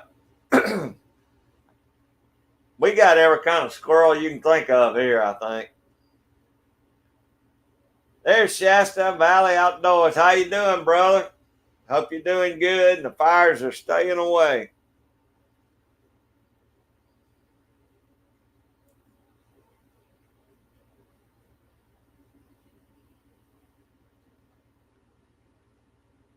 GGW, that 28% humidity sounds pretty good, though. I imagine our humidity's probably down a little bit today. I don't even think we're going to hit 95 today, though. I don't even know if we've hit 90 today. That's surprising because we've been in the 90s for 2 months now. 49%. Yeah, you're getting up there. Pretty muggy, Vanessa. Good, Shasta. I hate it when I hear y'all got fires up your way. That's right, Woody. Just enjoy it. Isn't that right? Let me see what our weather is. Let's see.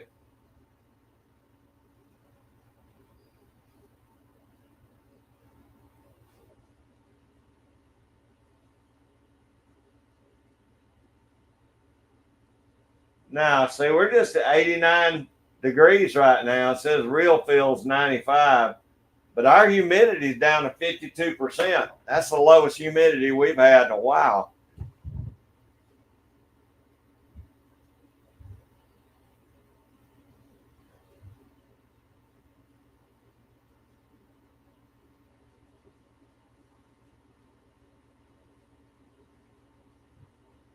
Oh, really, Vanessa? The black ones are cool. It's kind of like black coyotes. I like to see them black ones.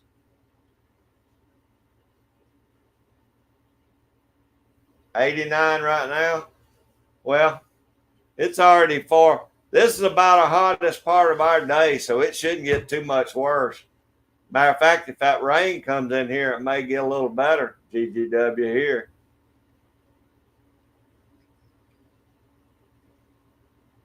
Yeah, I agree, Georgia boy. I hope it stays out of the 90s all week.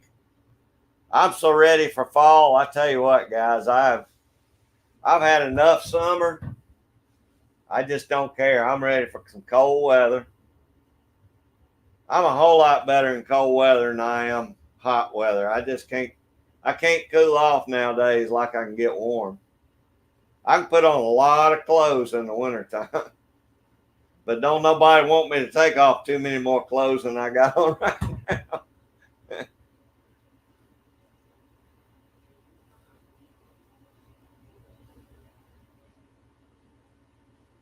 Oh, I bet, Shasta. They're probably doing drops all up in there.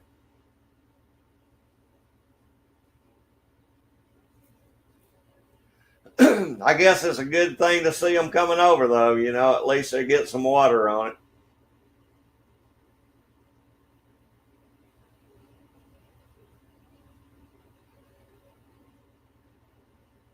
Oh, yeah, I make a nice video, Vanessa.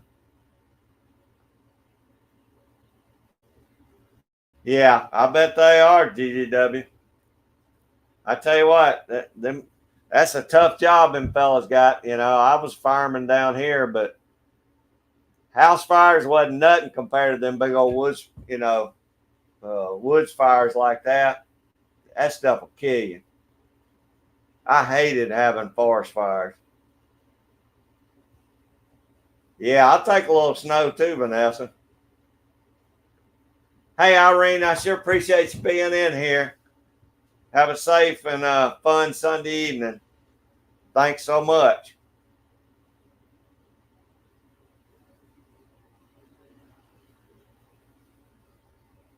Yeah, I agree, Georgia boy. That was fall was my favorite time to throw rattle traps. Throw them on the rip wrap and stuff. We used to kill them down Lake Jackson like that.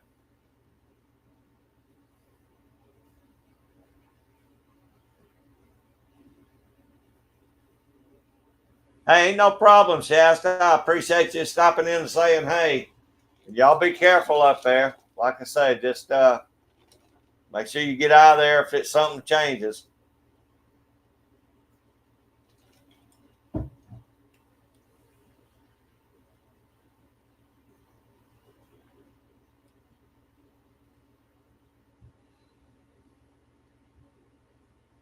What's that, Woody? Your beavers?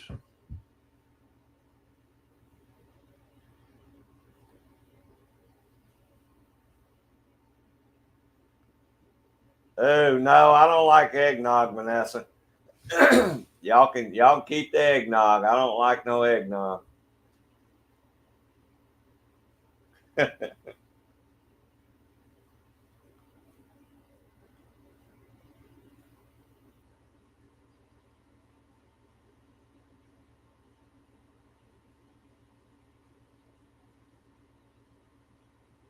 Yeah, I agree, Woody. That's the thing. Most of the beaver I caught last year was in warm weather. And unless it's good and cold, I'm a little leery about eating them because I don't know how long they've been. It's been, I don't know how long they laid there in the water. So if I know I got a fresh one, I'm cooking it this year.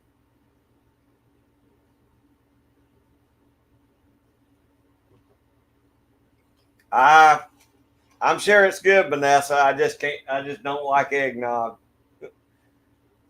Dan, you put whatever in it you want. I just don't like eggnog. I'll just take the liquor and y'all can drink the eggnog. And I don't even drink anymore, but I do. Yeah, Vanessa cooks a lot of stuff with duck eggs, Georgia boy. She bakes a lot of stuff with duck eggs. I just don't like eggnog. I don't know what it is. It just never liked it. Yeah, I'm with you, GGW. Just I don't know. I think it's an acquired taste or something. I never liked it.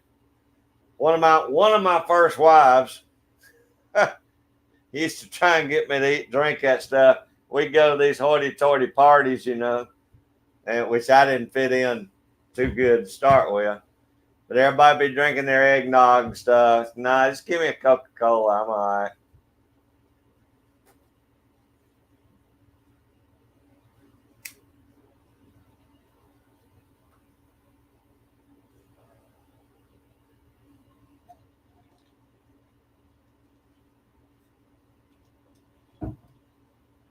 I don't know what it is about eggnog. I just didn't like the taste of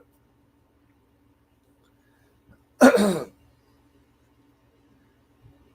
You drink it, Jerry? I don't know.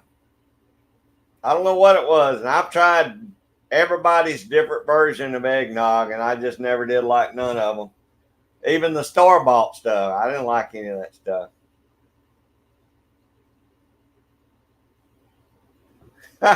Dan, you're pushing the limits, buddy. You're pushing the limits. I'd have to go with the eggnog on that one, Dan. But I wouldn't enjoy it. I'll tell you that right now. Dan's been trying to get me to eat cow tongue for, I don't know, 6, 8 months now, and that ain't going to happen unless stuff hits the fan.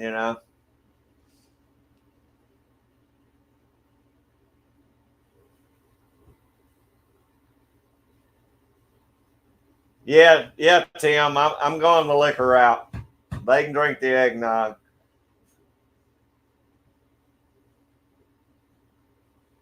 Yeah, I agree, GGW. They just say it's eggnog.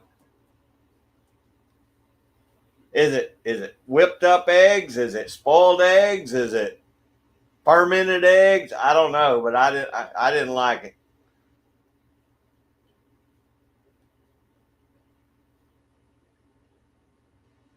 Yeah, that's another thing too, Jerry. It was almost overpowering sweet. I think that's one thing I didn't like. Almost had kind of a vanilla flavor too, a strong vanilla flavor or something. I didn't like it.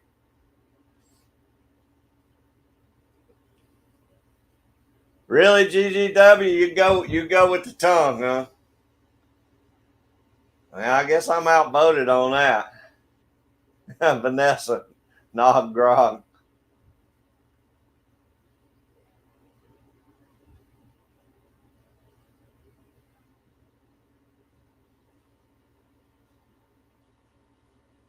Well, I know, Tim, and that's the point I've made on here many a time. There ain't a lot I won't eat, but it's gonna have to get rough. It's not gonna be on the top of my food chain. Put it that way. I'm gonna have to run out of all the rest of that cow to get to that tongue. I guarantee you. He's gonna have to be a bag of bones laying there before I go for the tongue.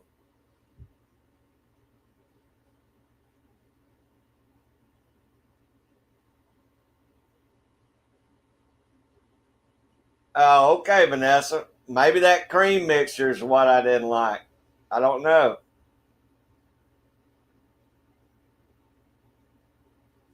Hi, GGW.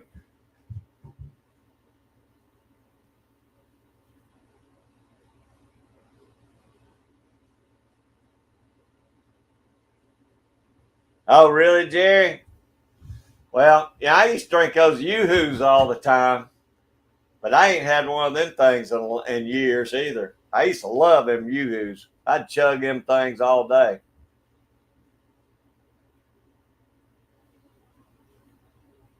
A woodpecker pot pie. That's a good one now, Georgia boy. I'm liable to be eating crow too before this is over. Y'all see me eating cow tongue, I guess. Hey, Chip, I sure appreciate you being in here, buddy. We enjoyed having you in. It's always fun talking to you. Y'all have a good Sunday evening.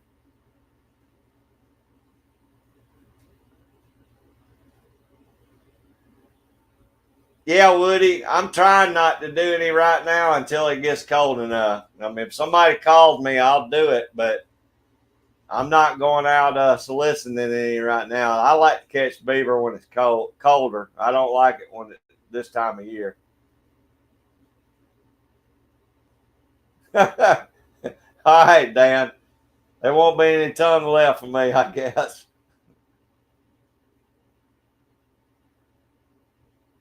Now, I like nutmeg, Vanessa. I don't think that's the taste I didn't like.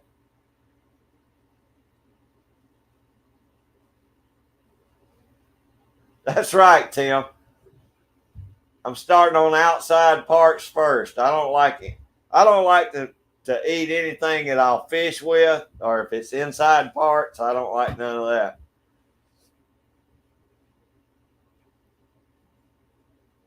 Yeah, yeah, Jerry. I used to love him yoo-hoos.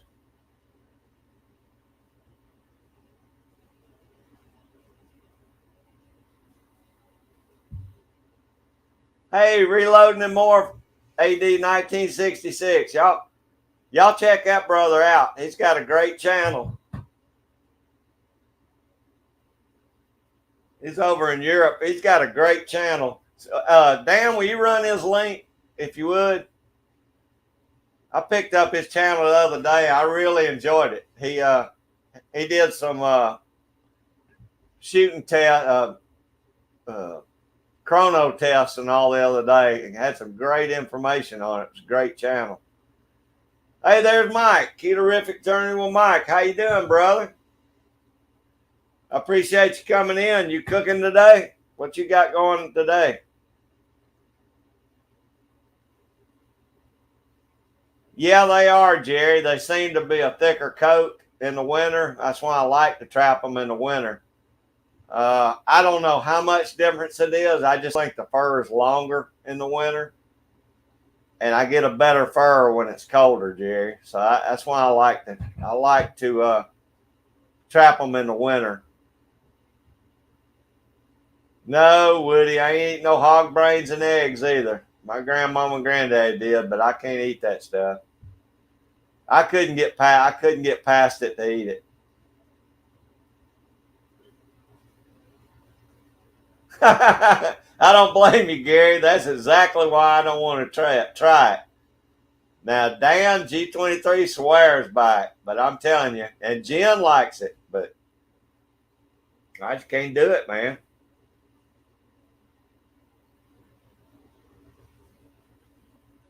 Awesome, Vanessa. Man, I can't wait to see that project.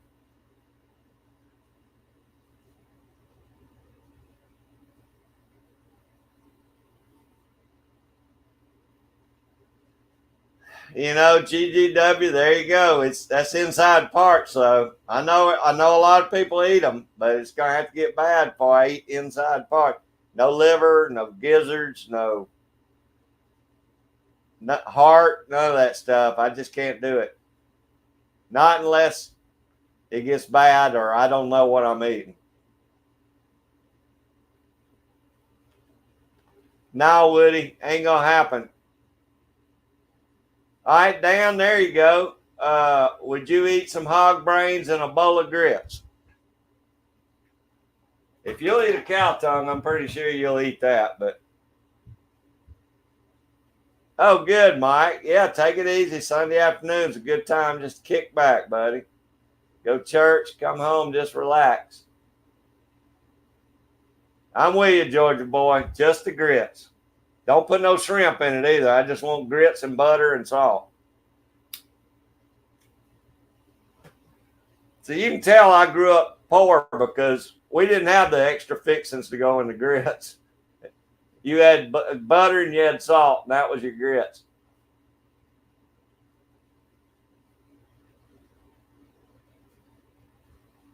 Oh, really, Vanessa? Ah. Oh, man, reloading and more. I really enjoyed it, brother. And you're welcome in here anytime you want to. I'll keep catching your videos. Sometimes I get behind on them, but I try and watch everybody's videos. It was a very good test. I enjoyed it. I got to get me a chronograph. Scrapple, what is Scrapple, Vanessa? Yeah, no beef nuts either for me, Vanessa.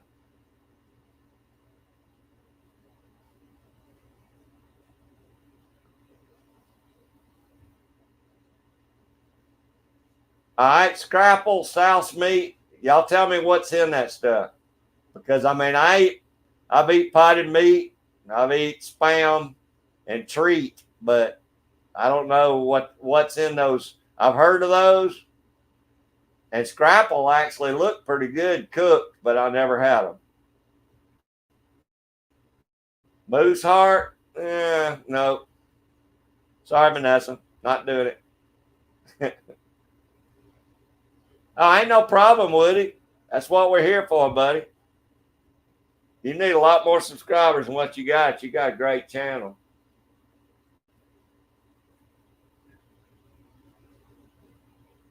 That's right, Georgia boy. Buzzard's got to eat. That's the best worker on the road cruise state's got. Oh no, Mike. Man. Well, you come to the right crowd because everybody in here likes to eat stuff like that. Okay. Well, you know what, GGW? If you didn't tell me what it was, I might eat it. If it was made like country fried steak, I might eat it, as long as you didn't tell me what it was. Now, Vanessa, I just like grits, butter, and salt. That's all. Maybe a little cheese every now and then. I know everybody eats shrimp and grits. My kids love it, but I just like grits.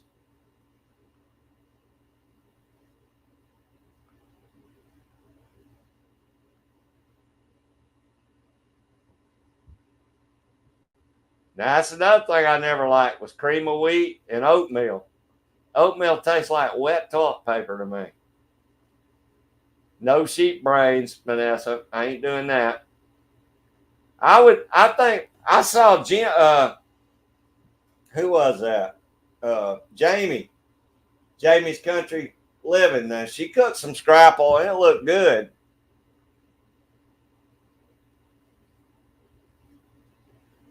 Vanessa.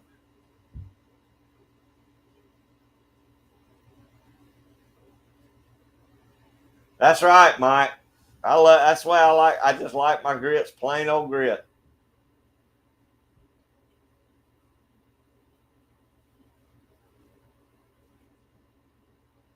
Well, now, Gary, I ain't beyond eating no sausage and gravy now. I love biscuits and gravy. And I like any kind of potato you want to fix. I know I went up to New York one time and asked for some grits, and they looked at me like I was crazy. I was down in Manhattan, some restaurant. They said, "We got potatoes." I said, "Okay, give me an order of potatoes." That's the only thing they had there was potatoes in New York City.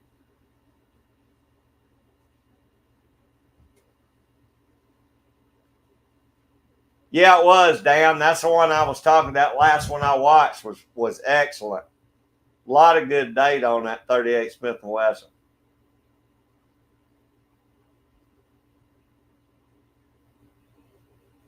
Well, Jerry, see, that's right. If I don't know what it is, Scrapple would probably be pretty dang good. Because I don't even try to look on the can on a can of spam, and I'm sure it's got lips and toes and everything else in it. But if I don't know what ain't in there, then I'll eat it.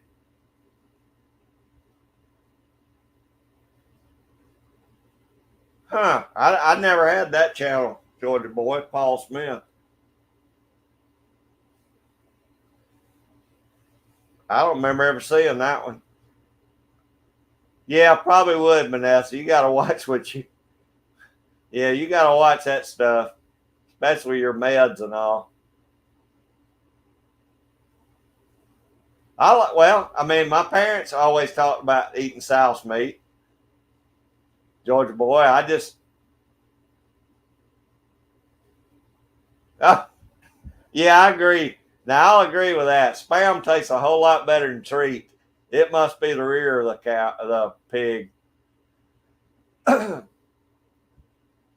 Now somebody mentioned that GGW. That may be what head cheese is because Jen cooks some head cheese too. That could be the same thing. South meat, head cheese.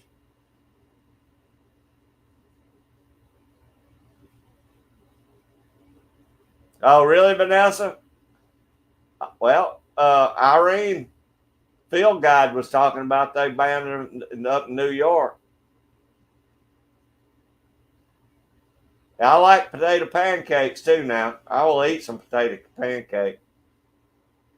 Rooster, snooters, and pooters. That's right. That's right, Georgia boy.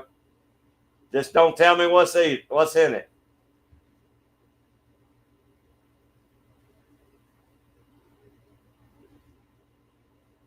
Hey, Shannon, Street of Boys Outdoors. I don't know if you came in earlier. I might have missed you. Yeah, you might want to eat that ice cream, get it done before you start listening to some of this.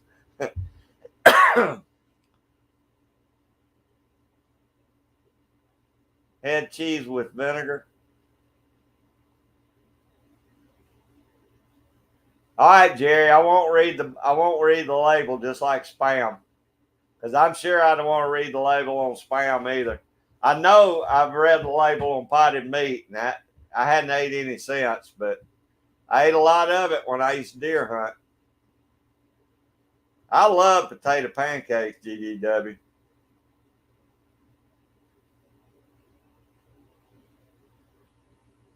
Huh, I bet you probably gonna need that ice cream, Vanessa. All that food you cook. I had a pickled pig's foot one time in a bar a long time ago, Mike, and boiled and pickled eggs too.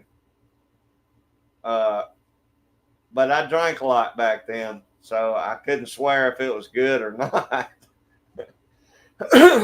I know I see them in the grocery store all the time here. Taters and onions, I'm good with that, Georgia boy.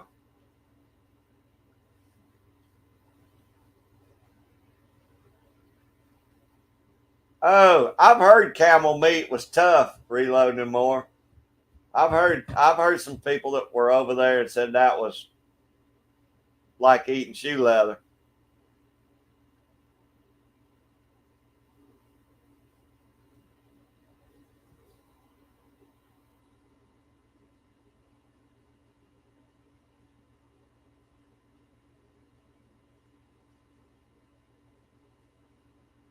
Yeah, pickled pig's feet and pickled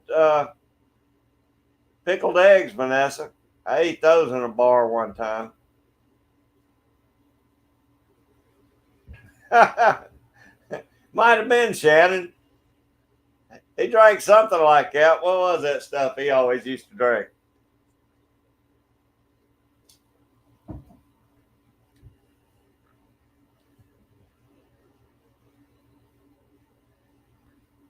I don't really like fried green tomatoes, Jerry. I'll eat them, but they're not my favorite. I'd rather just have a tomato sandwich.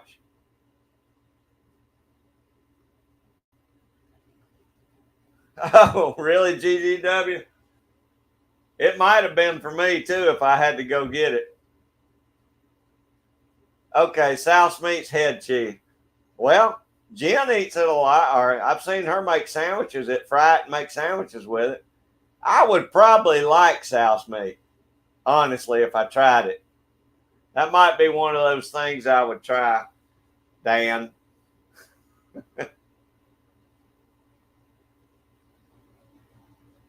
Good Lord, Vanessa, that's outrageous. Well, I won't say that, Dan. You know, I do like good burritos and tamales and stuff like that. I just don't know about some of the stuff you put in it. But like I always say never. I'm just saying, if I've got my choice, I'm not doing it. Okay, Vanessa. Well, I usually scrape that off the top every time I make a roast. So, you know, that it looks like pig jelly, you know.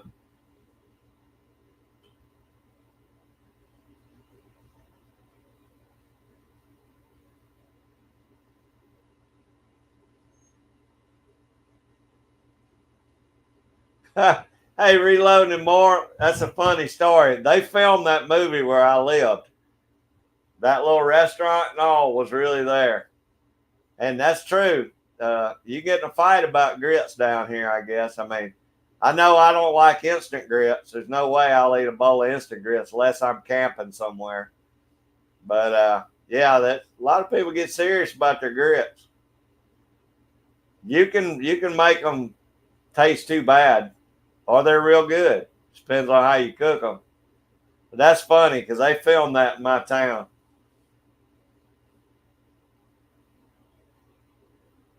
Hey Shannon, that was cool seeing your daughter make her first ferro rod fire. Well, she looked proud. She did a good job too. That was awesome. I'm glad you're getting them kids out there and camping with them and all. They'll remember that for all time. Mine ain't quite big enough for me to take him yet. About next year, probably. But for right now, I'd never keep him out from the lake or getting into something. He'd probably be trying to play in the dump tank or something in the camper. I couldn't take him right now. But he's getting better.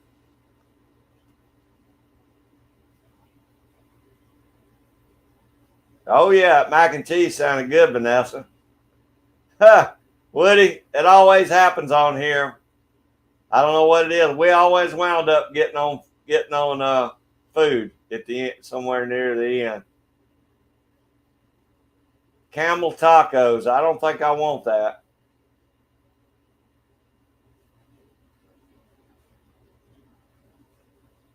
Oh man, I done messed up.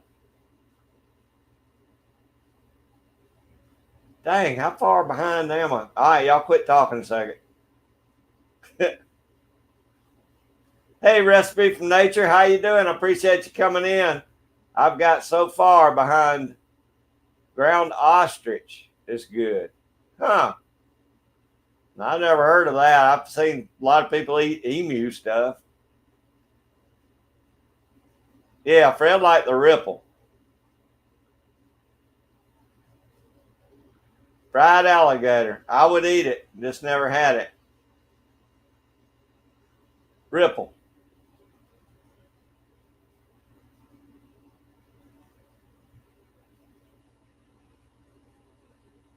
All right, Dan. What are Milos today?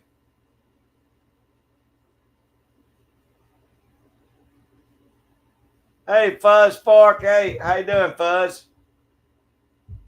Man, everybody in the South likes grits.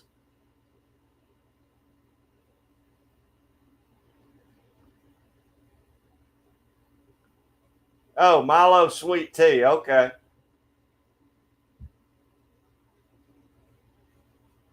That's right, Woody. What's going on today, Fuzz? You staying cool? Hey, Tim S., I appreciate it, brother. I'm so far on the behind in the chat. I hope you're still in here. I appreciate you being in here, Tim. Ain't no problem. Shannon, she did a great job.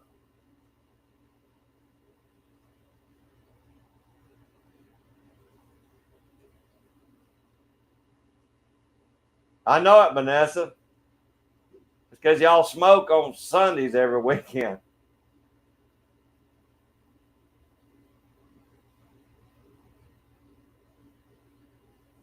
I don't doubt that, Fuzz. It don't take long with the pickled eggs.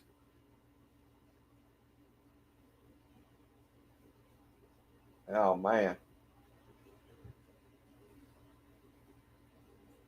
Hey, Reloading More, I sure appreciate you hanging in here, buddy. I enjoyed your videos, and I'll keep watching. And you're welcome back in anytime you want to come back. That's right. I forgot Pollard moved down here. Yeah, he'll be eating grits in no time. All right, Vanessa.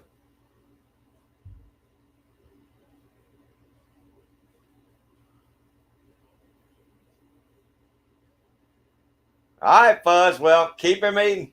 Get him to eat some pig's feet, and maybe you can get him eating some chitlins next.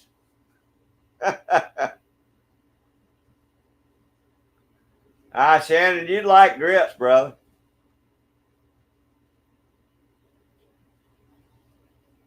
We got a little rain, Fuzz, but we ain't got the big one we've been waiting on yet. But it's better. It's a lot cooler than it was.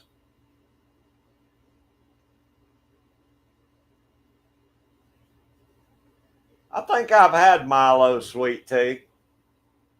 I tell you who else got some. Bojangles has got some good sweet tea.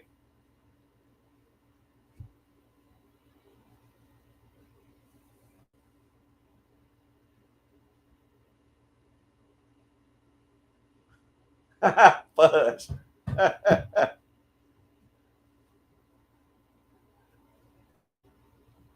Yeah, I think it's Bojangles or Hardee's. One of those two used to have a really good sweet tea. Pretty sure it was Bojangles.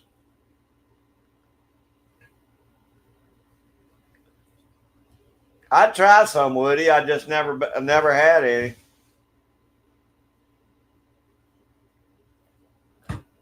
It was getting a little dark out here now, but this sun's done broke back through, so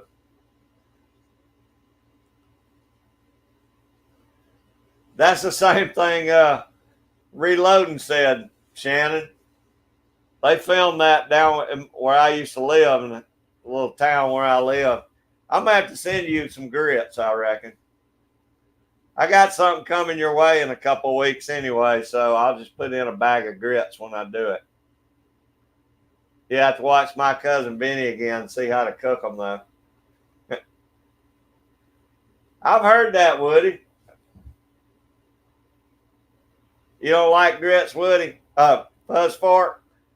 I'd rather have potatoes, but I'll eat grits. I mean, I used to sit and eat them every night when I was on watch at the fire department. As long as I got a lot of butter and maybe some cheese in it.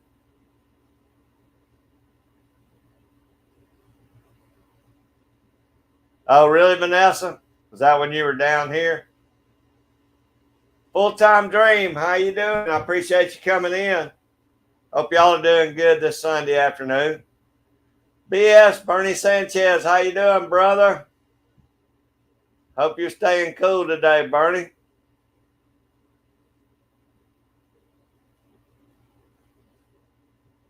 Oh, okay, G23. I knew I'd seen Milo's on a jug before, but I didn't know. I like that tea. That is some good sweet tea.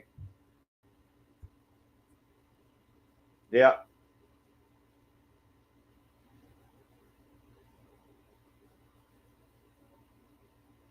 That's right, Vanessa.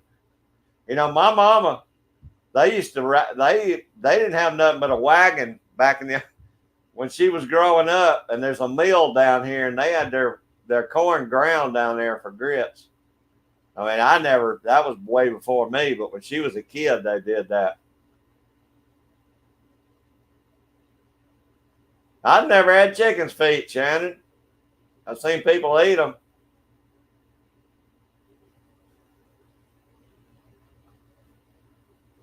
Yeah, I'm a potato guy too, Fuzz. I love potatoes, but I like my grits too. I just don't eat them like every morning for breakfast with my stuff. It's kind of a every now and again thing for me. I'm not a diehard grit eater like a lot of folks.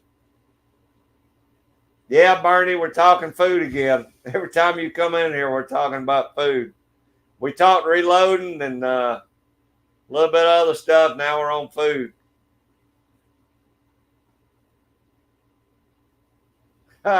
Anybody can cook grits, Shannon.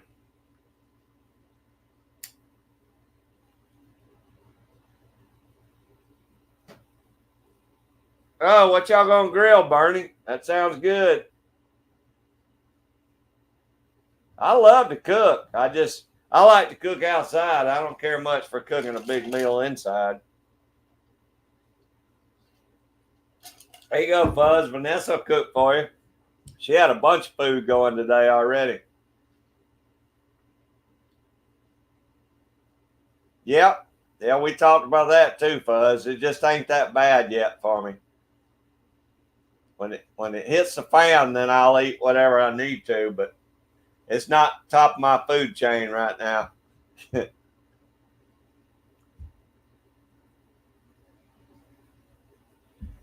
Well, Shannon, I guarantee you can cook some grits. Like I said, it's kind of hard to mess them up real bad. Just don't put no sugar in them. Oh man, moose and shrimp kebabs on the grill. That sounds awesome, full time dream. We got a lot. Now I'm getting hungry. Oh, y'all got me hungry. I'm gonna have to put something on the grill tonight. Oh, you didn't do bread today? Well, yeah, you did about everything else, Vanessa. Skirt steak and short ribs. That sounds awesome, Bernie. You speaking my language now, brother.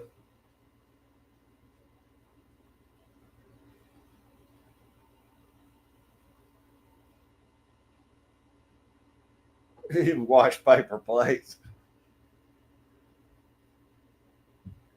Yeah, Vanessa had that brisket going. I knew she said last week she's going to be cooking that brisket this weekend.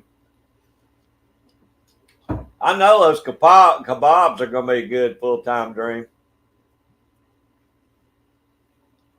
I don't know. It's by the time I get out of here, it'll be so late. I probably wouldn't have time to cook much on the grill tonight. We might just do vegetables tonight, I guess.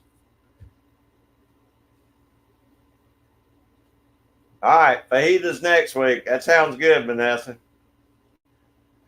Jerry, fried bologna. I had a bologna sandwich yesterday. I didn't fry it, I just eat it straight up. But I like fried bologna with a little bit of potatoes in the middle of them.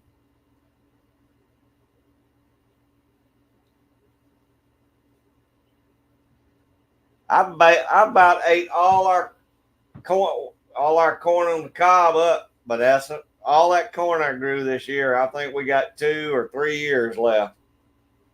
Which I give a bunch of it away to Stony, but I think I'm down to about 2 ears of corn left.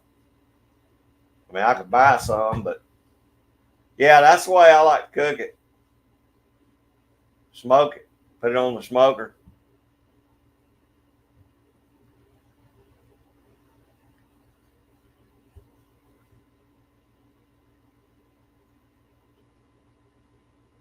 Yeah, no, that'd be good. Fried bologna and hash brown. I like to put mashed potatoes on it, fried bologna, and dump some mashed potatoes in the middle.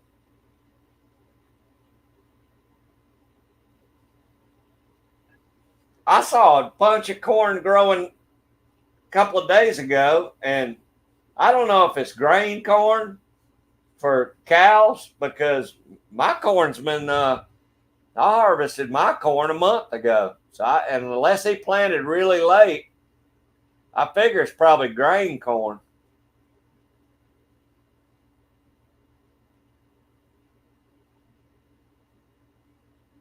Yeah, with eggs would be good, Jerry.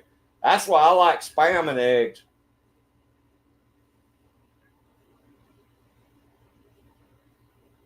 Oh man, Bernie, I know that's good then.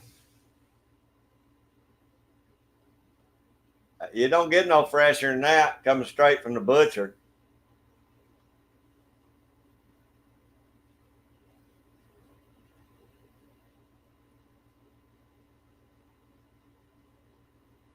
Yeah, that's what I like, Vanessa. I like them kind of crispy.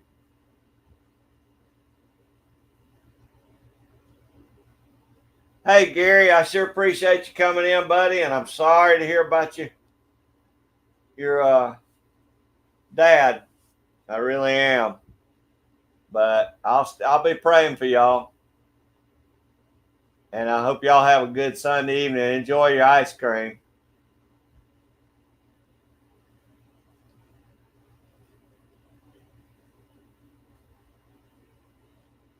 All right, Gary, y'all take care.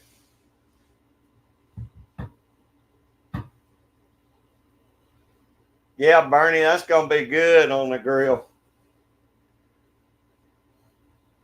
I love some short ribs too.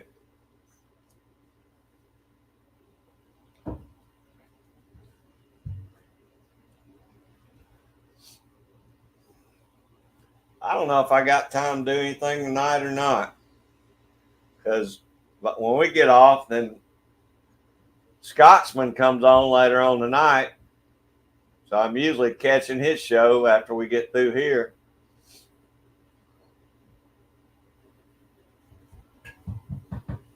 Or Scottish American. I'm sorry, I still keep calling him Scotsman.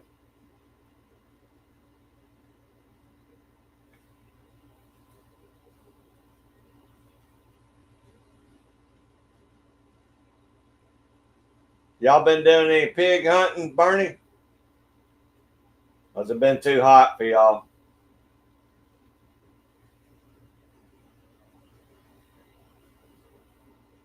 Is that right, Woody? I'm kind of picky actually, but I mean, when it gets bad, I will eat. I mean, I've ate stuff I didn't want to eat when we didn't have no more than that, but as long as I got access to get other stuff like deer meat and all, you know, I am gonna cook that beaver this year. Somebody said muskrat tasted more like turtle or something, though. I would have thought it would have been more like beaver meat. Have you ate muskrat, Woody?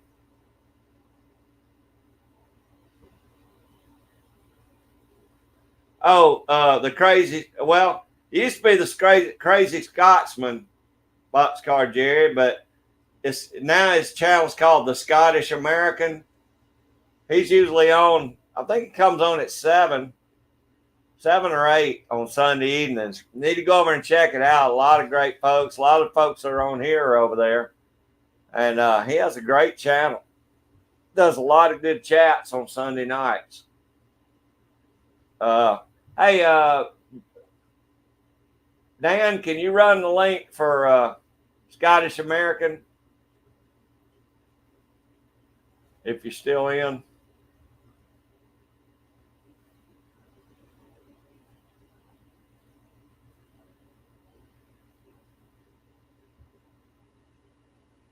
He's a good Second Amendment channel, Jerry. A lot of shooters on there. He's a good fella too.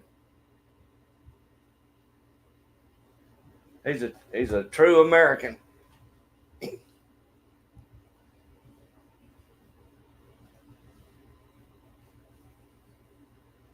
Okay, yeah, it may be under foreign and domestic. That's right, Fuzz.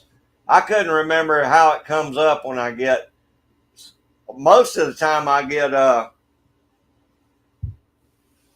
announcements on it, but here lately, I hadn't been getting any announcements on any of the live streams. I don't know why. Well, I probably do know why, but none of the gun channels anyway. I have to search them out. I'm sure it's a coincidence, though, Fuzz.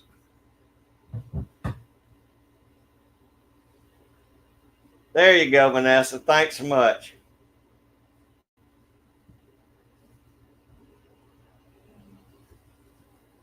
Yeah, check him out, Jerry. You'll enjoy it.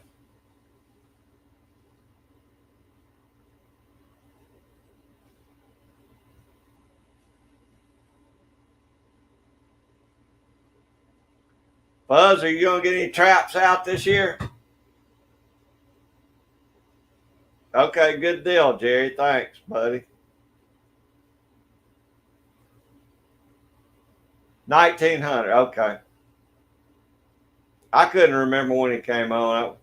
7 o'clock, so that's why I usually try and get off here early enough to, or I don't step on him.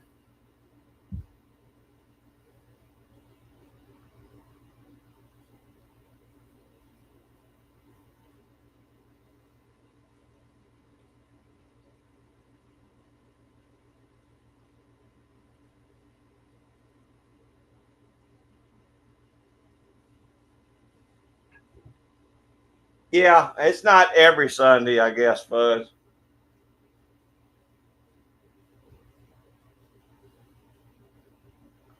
Okay, Woody.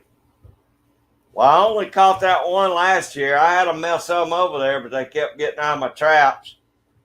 And I kept missing them. I finally caught one. I'm going to set for them a lot more this year.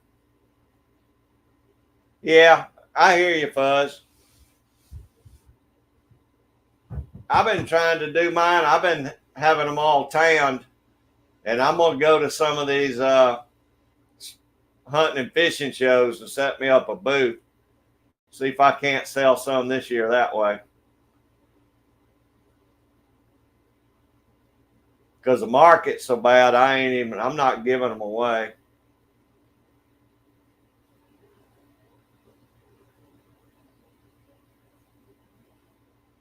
Well, Dan, you can't do it every, I mean, I've missed a couple on here too. It's, we got life going on outside of this, so it's hard to do it every single, weekend. But I know Scotsman, for the most part, he's on most Sunday nights. And if he's not on, I think Barefoot Johnny's on Sunday nights. And I know Boxy Outdoors is on Sunday nights too.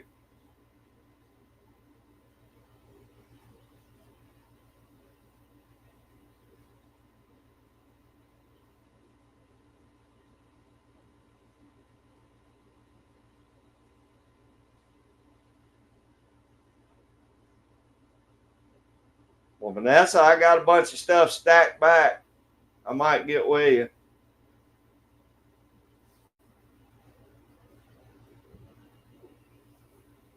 I'm gonna send off and have some coonskin caps made up this year. I'm gonna take them to the sales.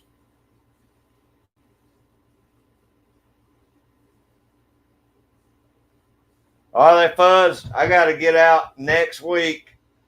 I'm gonna have to soak all my water traps, get the rust broke up on them, then re-dye all them. I didn't do them last year. Man, they rusted up. They rusted up a little too much. I like rust on my traps, but I don't like them over rusted. So I'll get out and soak them in some vinegar, and then pressure wash them, get them cleaned off, and then I'll re-dye them.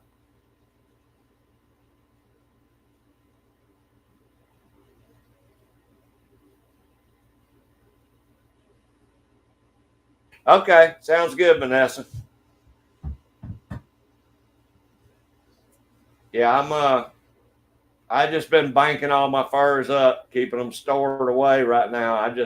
I'm not giving them away. Now coons this year, I'll sell them. You know, even if I'm getting $3 a coon, I'm mainly getting them out to get the help the turkey population here, because Georgia's turkey population is terrible right this last couple of years. Well, really last 5 years.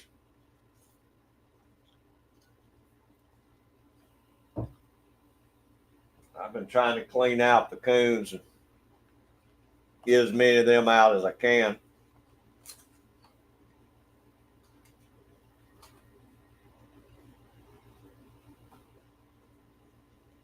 Yeah, muskrat would probably be a good one, wouldn't it, Fuzz? I tell you what, beaver, to me, beaver's got some of the best fur. I like beaver hides better than I do otter. Everybody likes an otter, but it's a short fur. I like the thickness of a beaver pelt.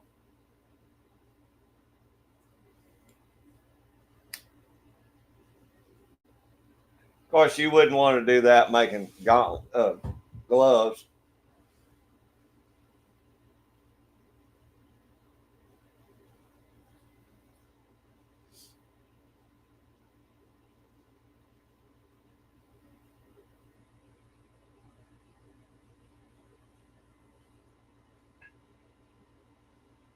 Oh, that's cool, Vanessa.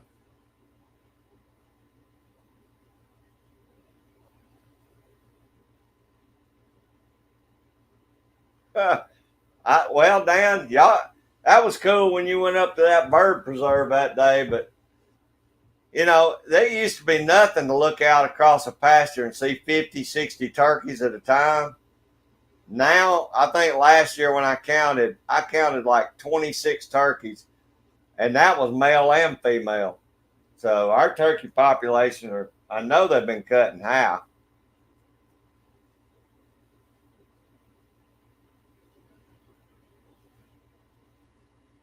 Yeah, Vanessa. Rabbit has some of the best fur there is, especially for making uh, gloves and mitts and stuff like that.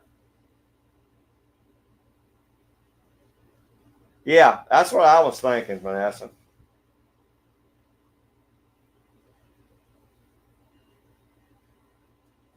They make good hats too. Beaver's a nice fur. I'm surprised they don't sell more beaver. Most of them sell it for the hatters market to make top hats with. Which when's the last time you saw people running around in top hats?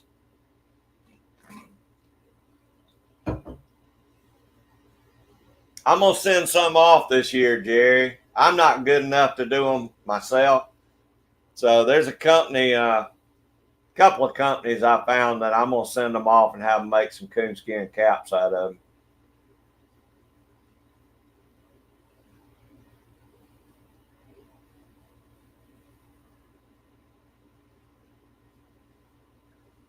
I don't know, Bernie. I mean, I really don't, because the pastures where I usually keep an eye on these turkeys, we still got a decent amount of running water. You know, I mean, there's still water available for them. The heat, now the heat may have something to do with it. You know, we've been exceptionally hot this year. That could cut back on the breeding. I don't know. But water's not really an issue where, for most people, I think, in Georgia. Uh, but now, it's like I said, we've had record heat, so it possibly could have something to do with the heat.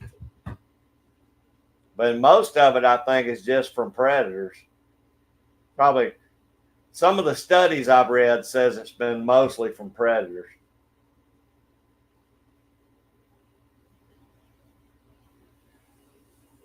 Vanessa, I'll see rabbits early in the spring. Usually, some babies out early in the spring. By the beginning of summer, they're always gone. I don't see them anymore. Yeah, Buzz. Muskrat make good liners.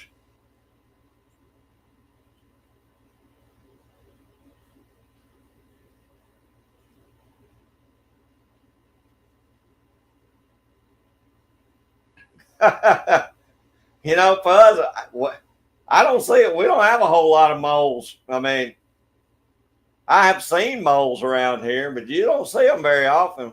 I might make a chipmunk hat, I guess, because we got plenty of chipmunks. Yeah, you got to have your trigger finger, Vanessa.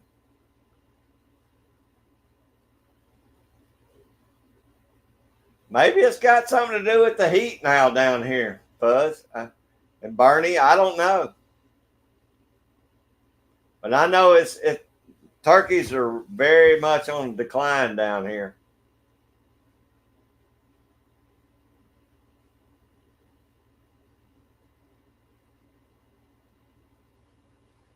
That's like Irene, the field guide that was on earlier. She was kind of watching the turkeys up there, and with the predators, they wound up with one poult.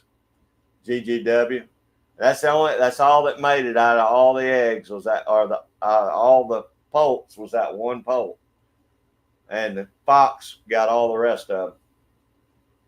I'm sure Coyote might have got one, but she's got fox there, and I'm sure it's probably those fox.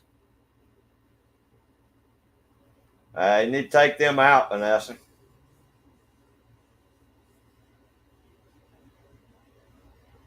Oh, I miss that, Fuzz. I got you.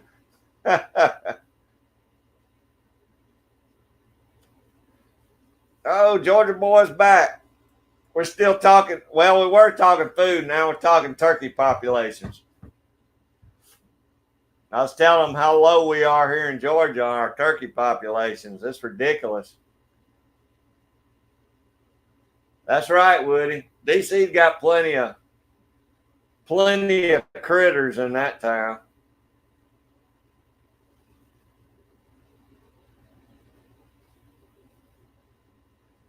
Fire ants. You know, I ain't seen a lot of fire ants here this year, Georgia boy. I mean, I know we got mounds, but I know South Georgia's covered up with fire ants. But I know the fox been wearing the turkey poults out. Now the coons probably get the eggs, but once they do survive, I think it's the fox that are getting all the poults. Oh yeah, Vanessa, you better break that ice cream out.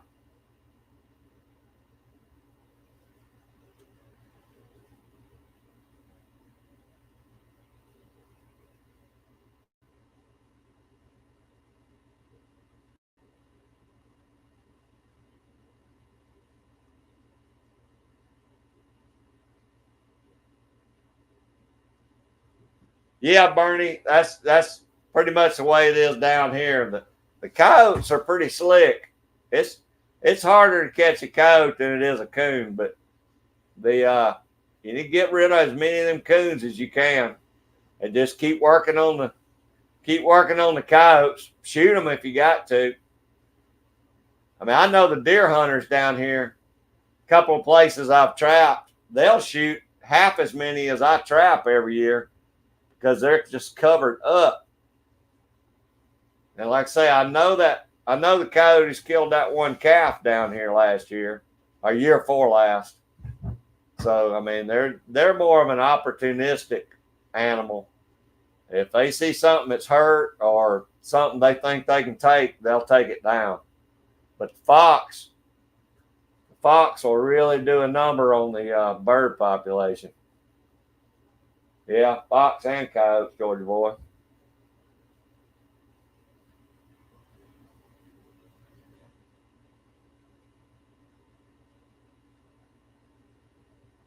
Hey, Dan, they can't take a whole lot more from me than they already are, buddy.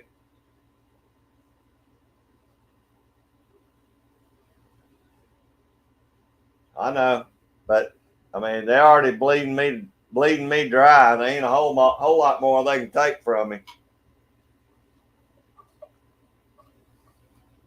That'd be good, Vanessa.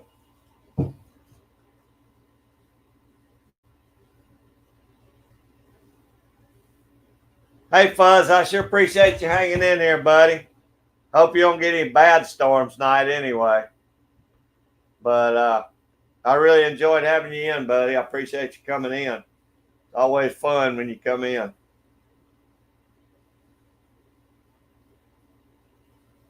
Yeah, Georgia boy, everybody needs to.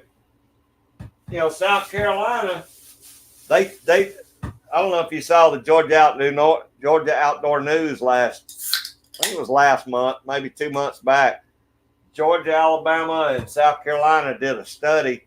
They collared a bunch of coyotes, tracked them, and all that. Well, the study's over now, and South Carolina's that's going through their legislation now. Legislators now, they're talking about putting a bounty on those coyotes. Anybody that shoots one that's got a collar on it, they said they might pay up to $1,000 for it, which would be very cool. I mean, that everybody be shooting coyotes, and if you get the lucky one, be like Willy Wonka, get the golden egg. But they ought to take a lot of coyotes out during deer season this year.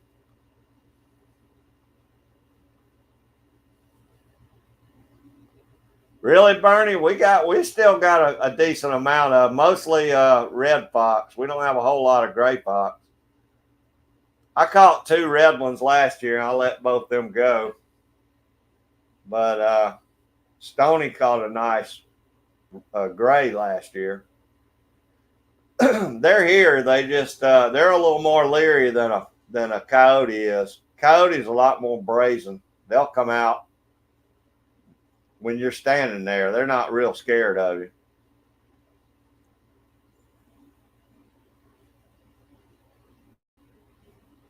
Yeah, Georgia did that, Georgia boy, and they caught so much grief from it they stopped it.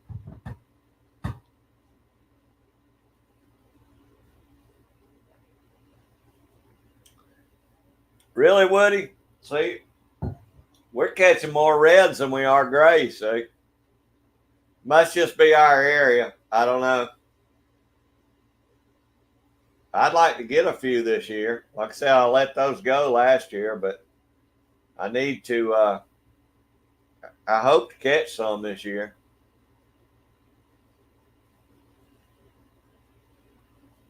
That's right, Georgia boy. You got a good a shot of getting one around the chicken house than you do anywhere else because they're not, they're predators. They know where supper's going to be, but they don't like people. If they get a whiff of you, they're gone. I had a buddy of mine over in Douglasville. I mean, right in the city. He had a black coat come down the middle of the road the other day. He's in a subdivision. But the people up the roads got chickens, and I guarantee you that thing was making a beeline to that chicken house. Be my guess. Because there's not a whole lot, other than cats and dogs, there's not a lot of other stuff to feed on in a neighborhood like that. But if they got chickens, they're going to be coming around them chicken houses.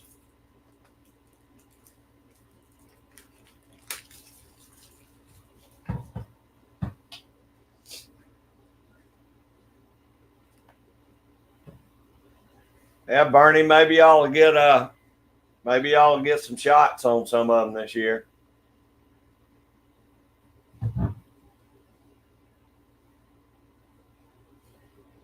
It'll definitely help your fawn population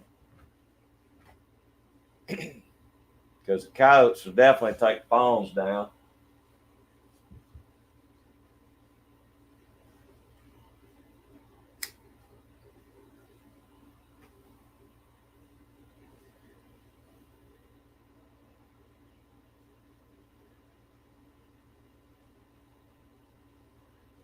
We've been on 2 hours and 45 minutes, so we're getting close. I reckon we need to wrap it up. That way we can all go over and watch Scotsman if he's on tonight. But I appreciate each and every one of you being in here. I really enjoyed it. It was a good talk today.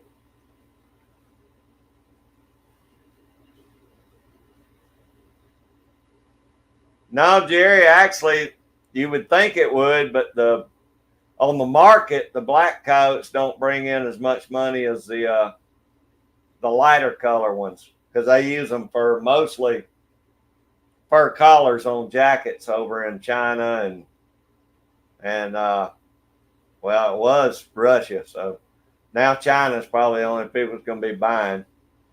But as far as the secondary market, like if I took them to a show, I can get more money for a black one at a show. But as far as the fur market, it's less.